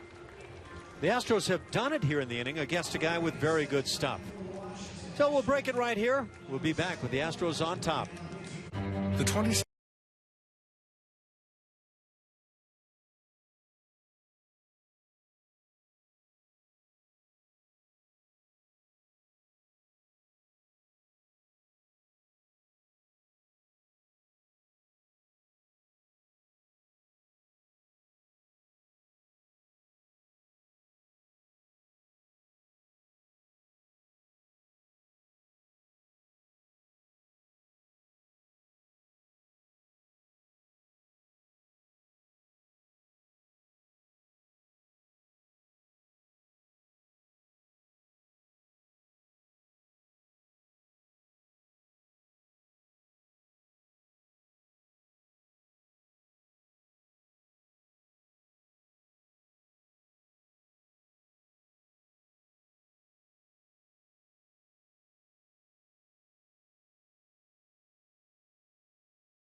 pair of runs on the board here in the 8th inning. And have a pair of runners aboard at the corners. Preston Tucker coming up with that big 2-out hit. Perez is the runner at third. He had a 2-out knock as well to tie the ball game. And now Michael Brady, right-hander, comes on to work it for the Nationals. Well, when you look at a guy like Preston Tucker, who's on first base for the Astros now, of course the Astros loaded in the outfield with Carlos Gomez. You have George Springer in right field and Colby Rasmus signing back for the team to play left field. And then there's Jake Marisnick, maybe one of the best defenders in all of baseball. Preston Tucker, where's he going to get his at-bats? Whether it's to play a little bit of outfield, come off the bench like we just saw there, and come up with a big hit. Where are they coming from, Ash? And with no at-bats, you likely don't keep a young guy like that around. That's what I'm thinking. So it's a really tough camp for the Astros right now. Yep. Alex Bregman at the plate. He has played all the way, and he takes a strike. Bregman has walked in 4 plate appearances.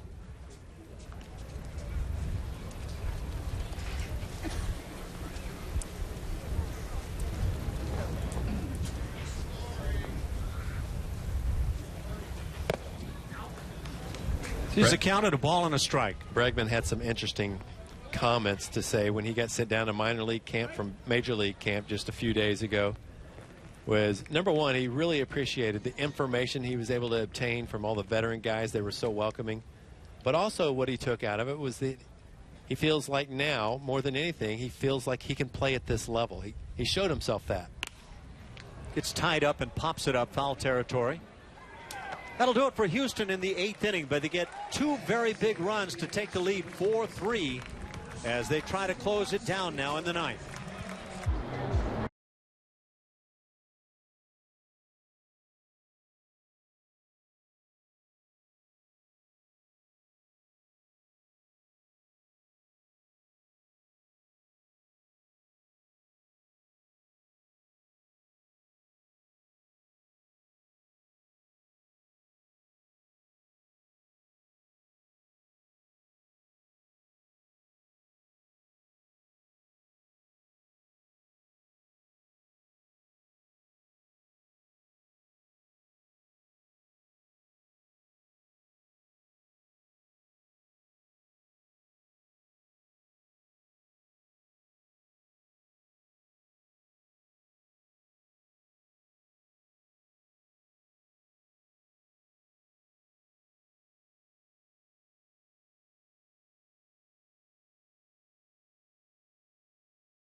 Now to try to close it down. Preston Tucker came up with a big knock that took a 3-3 game and made it 4-3 Houston in the bottom of the 8th inning.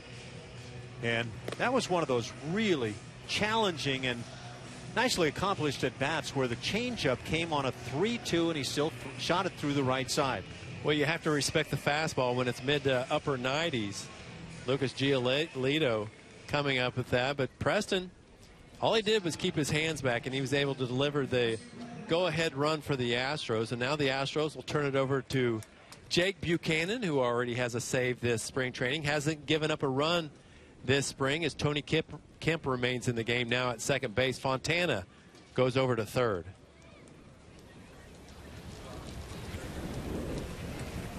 Jake Buchanan, strike thrower, trying to come right after the hitters. And has the first pitch hit on the ground. Backhanded it short. Bregman with the throw, but not in time. Couldn't get much on it. A very tough play. And Reed Johnson gets the 9th inning started for Washington. Jumped on the first pitch. That one elevated enough where he could sneak it by the third baseman. Look at that. Just whipped it in that direction. Bregman not a chance with pretty good speed. Strike thrower trying to come right after the hitters. I think Reed will still run well when he's 50.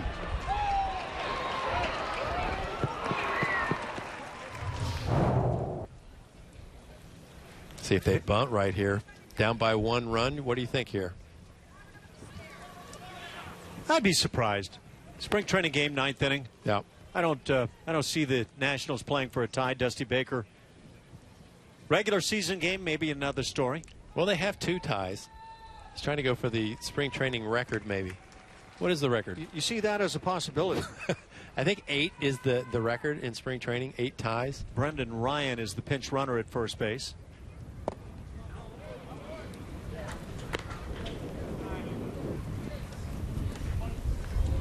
Well, you mentioned Buchanan being a strike thrower. That's the way I see it, too. Good late movement on that 2-seam fastball. He can throw 3 or 4 pitches for strikes, which, to me, tells me he could be a great candidate to be a long relief pitcher, which is one of the toughest jobs in baseball.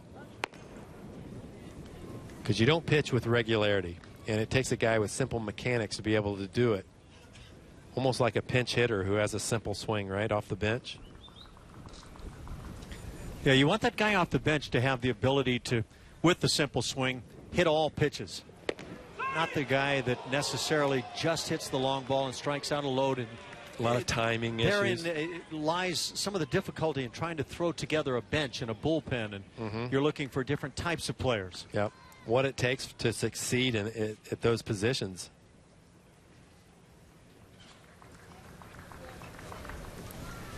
We mentioned again the Nationals have run and run successfully this spring, and they do it again. They put Ryan in motion. That opens up the right side of the infield, and they are going to bring the runner to the plate. He will score to tie it at 4, and there's still nobody out here in the 9th inning. So what looked like a hit and run may have just been runner in motion trying to steal, but a ground ball hit on the right side through the vacated position with Kemp covering, and it works perfectly for Washington. Probably give that an error on right fielder Eury Perez as well, as he tried to cut that off quickly and get that in. And it just snuck off the webbing of his glove, allowing the runner to score to tie it. Good effort right there by Tony Kemp, who, as you said, Ash, covering the bag, had to reroute and try to go back and get it. So that changes everything here in the 9th inning. Now Buchanan trying to keep it right here. Chance on this afternoon that these two clubs could play to back-to-back tie ball games. They played to a 1-1 tie yesterday. This is Isaac Ballou at the plate. And he fouls it on the left side. Think anybody calls him Cat? Cat Ballou, huh? Think anybody knows what that means besides you? Probably not. Isaac may not know.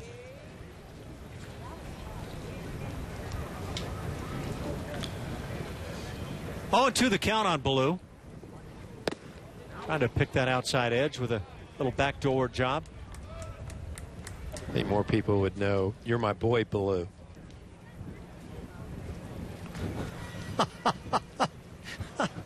You got me lost. I'm spinning.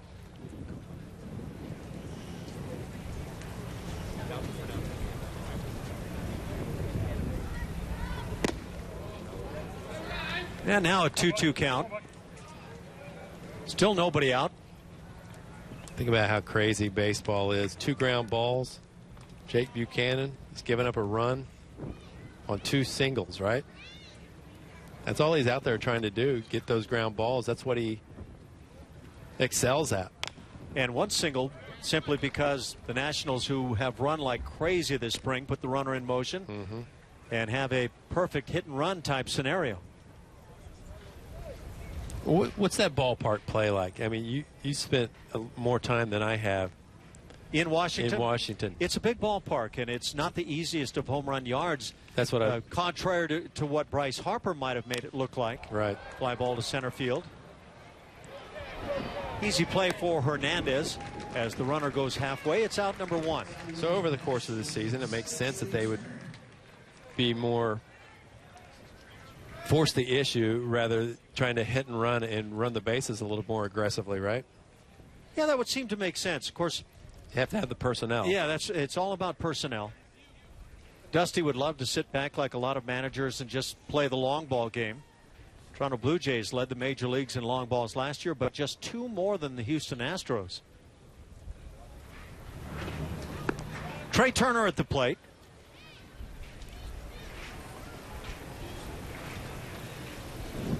So as an infielder, if you've been watching this game, you've been in the dugout, you know Trey Turner can really run.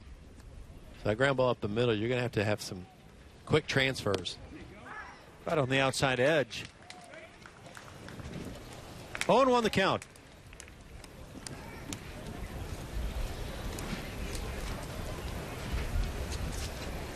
You wonder how well prepared Dusty Baker and his Nationals came for the possibility of extra innings once again. Another strike delivered. 0-2 the count. Aaron Lafia, left-hander, loosening in the pen for Washington. All quiet down the left field side for Houston.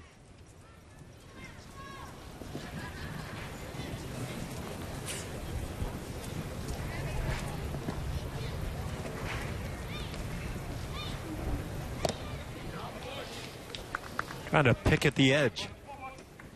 Should be another good ball game for the Astros tomorrow. Brad Peacock has been throwing the ball pretty well. We'll get the ball for him. And new acquisition, a former National, now with the Tigers, Jordan Zimmerman.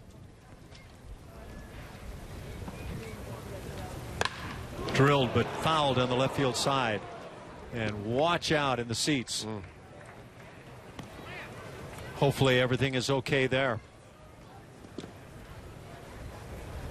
Well, you know it's scary because guys are still standing up in the bullpen down there,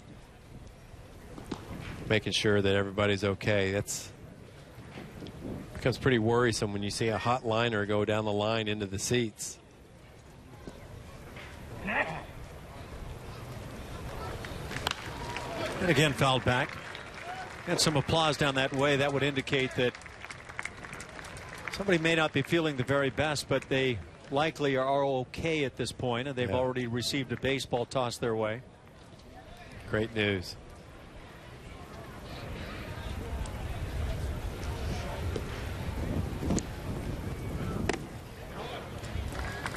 Two and two the count. Not the pitch you're looking for to maybe get a double play chance. But with that speed of Turner, well, you'd have to hit the ball sharply to an infielder to get a double play started. 10 hits for the Nationals. And now 3-2, and the way the Nationals love to run. Be very surprised right here if they don't put the runner in motion from first.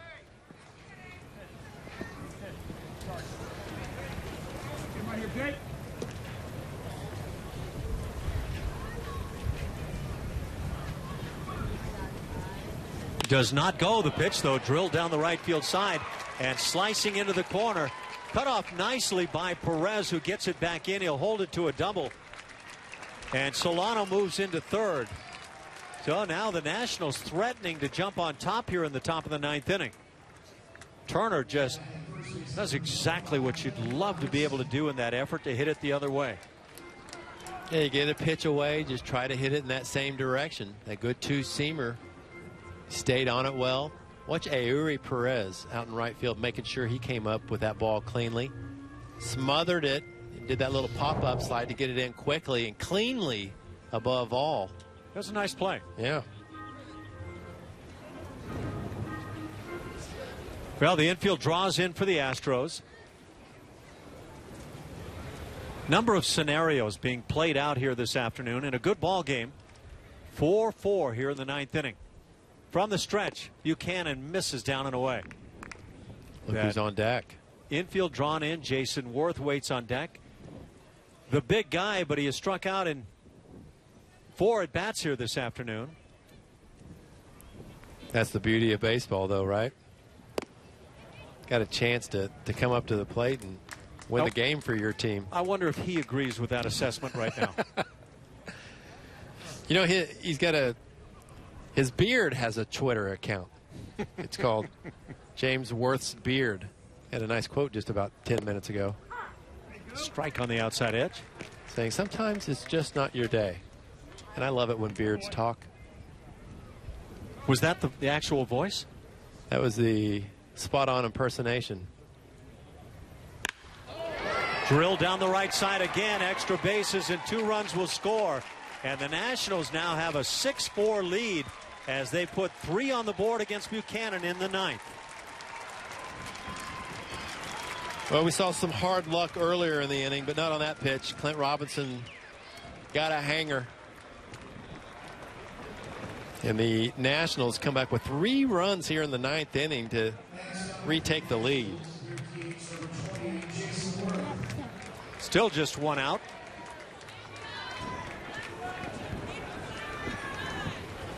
Well, it has not been the inning that Jake Buchanan probably envisioned before going out there.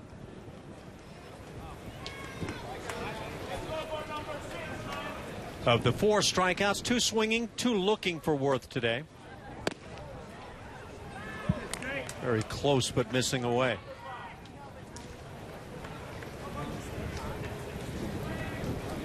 A lot of room on the right side. Singleton way off the line. So they figure he'll pull this ball if it's on the ground. Look at that.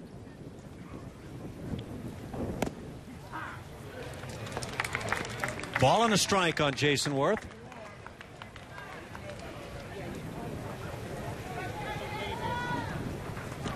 Yeah, that's not the kind of day that Jason Worth has had throughout his career. The Werewolf has launched a few long balls. 2 more and he'll have 200 on his career. Grounds out to second base, so an 0 for 5 day, but his teammates have a 6-4 lead now here in the 9th inning. 2 outs, a runner at third. It brings up Chris Heisey.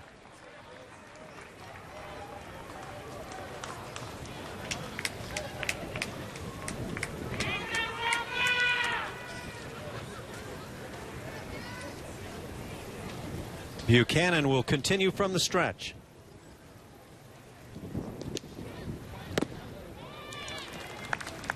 Good tight slider right on the outside corner. He had an inkling that Heisey would be aggressive on that first pitch.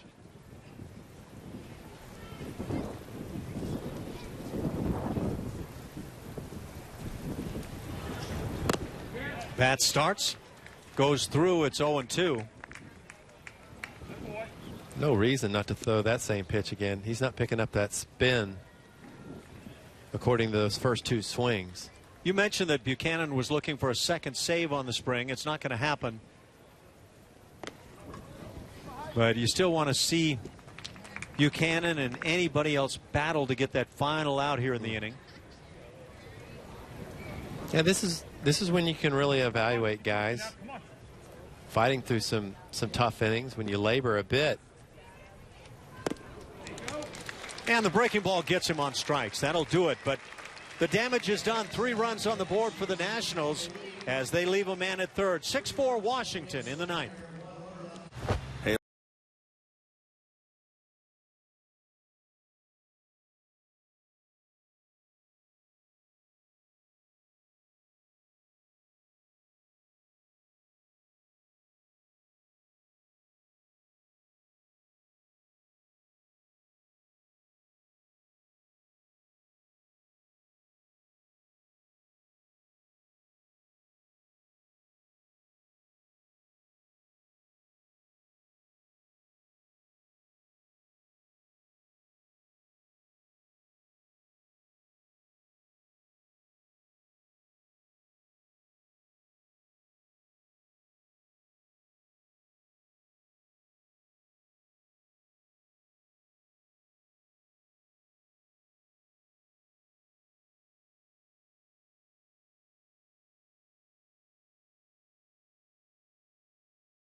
Nationals lead now as we go to the bottom of the 9th inning. Left-hander Aaron Laffey will come on to work it for the Nats.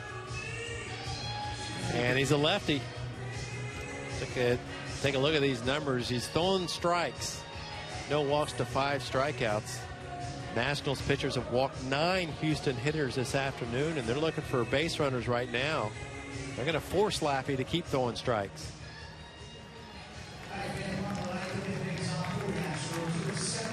Tyler Heineman, who did not start today's game, one of the catchers who will get the leadoff spot and try to get something going here in the 9th.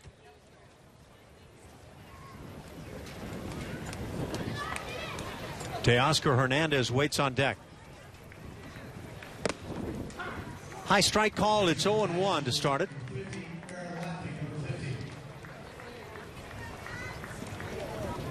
Marwin Gonzalez had a couple of hits for the Astros early in the ball game and drove in the first 2 runs for Houston.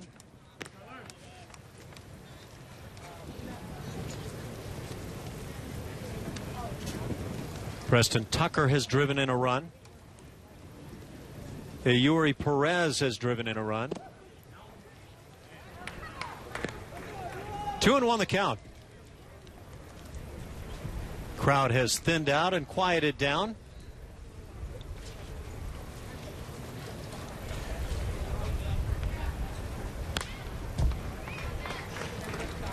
Heineman, a product of UCLA. Switch hitting catcher.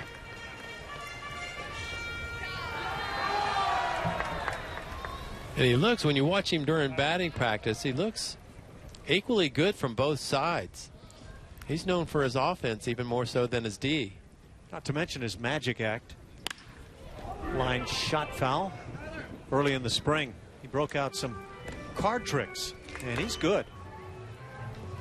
Yeah, he's got all these terms. Have you talked to him yet? Yeah, I've talked to him, not about what you're talking about, the terms on the card trick. Riffle shuffles, yeah, and the whatever the pinky does in a lot of those. I got lost just watching the video.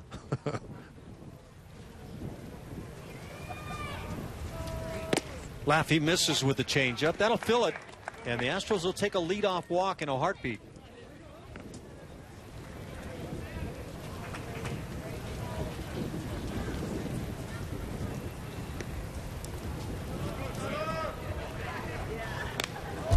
And again, getting a piece. Heineman fouls it back. Laffey's just going to throw it right down the middle of the plate. Check out Heineman right here. Big aggressive swing on 3-2. Got it right where he wanted. Maybe a hair late getting that front foot down and was a touch tardy. Well, you as a pitcher would rather throw it right down the middle and give up a double than give a leadoff walk, wouldn't you, for your skip? No question. The guy on deck's all that matters right now. Little bender freezes Heineman. He's down on strikes to start it. Well, I think Heineman thought it was high. Not a lot you can do about that. Gary Cederstrom, veteran umpire behind home plate, saw otherwise. Trey Hillman, one of the coaches there, and bench coach for A.J. Hinch. It's a great group of coaches the Astros have. So 1 out. Hernandez takes a strike.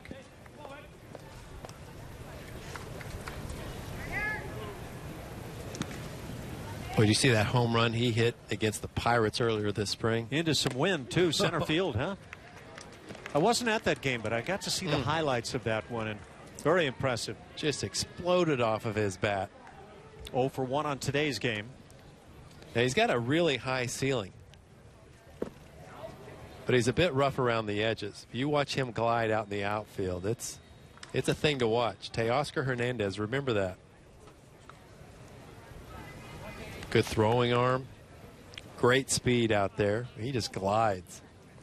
Well, he'd fit in this great defensive outfield for Houston. No kidding. And they've got a lot of them, don't they? Andrew Applin can really go get them. I've enjoyed watching Applin. Backhanded it short. Long throw, dug out, and that'll take it down to an out. John Singleton is that last-ditch chance now for the Astros. Singleton, a strikeout victim in his lone at bat. Well, this is kind of what we talked about. Sometimes during the course of a game, it's that last at bat. If you can continue to grind as a hitter, it can maybe propel you to greater things in subsequent days. That's what Singleton's looking for right here. John 0 for 1 on the afternoon. Facing the lefty, puts the barrel on it, grounds it to second base with that shift on the play from right field. And that'll do it. A 1-2-3 ninth inning as the Astros go down.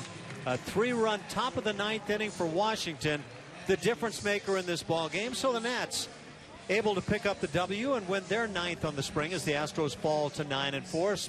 Steve Sparks, as you watch the Astros this afternoon, any comments that come to mind? Well, a couple errors in the ball game, so not quite as clean from what we've heard about this Astros team, but being able to capture the lead late. Preston Tucker with that big pinch hit, his second hit of the ball game after coming in late, and Marwin Gonzalez continues to swing a great bat and play great defense for the Astros. Very valuable piece for A.J. Hinch.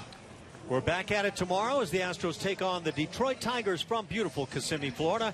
Catch all the action starting with the pregame show at 11:30 tomorrow morning right here on Root Sports. For Sparky and Julia, I'm Alan Ashby. Stay tuned for the postgame show coming up next.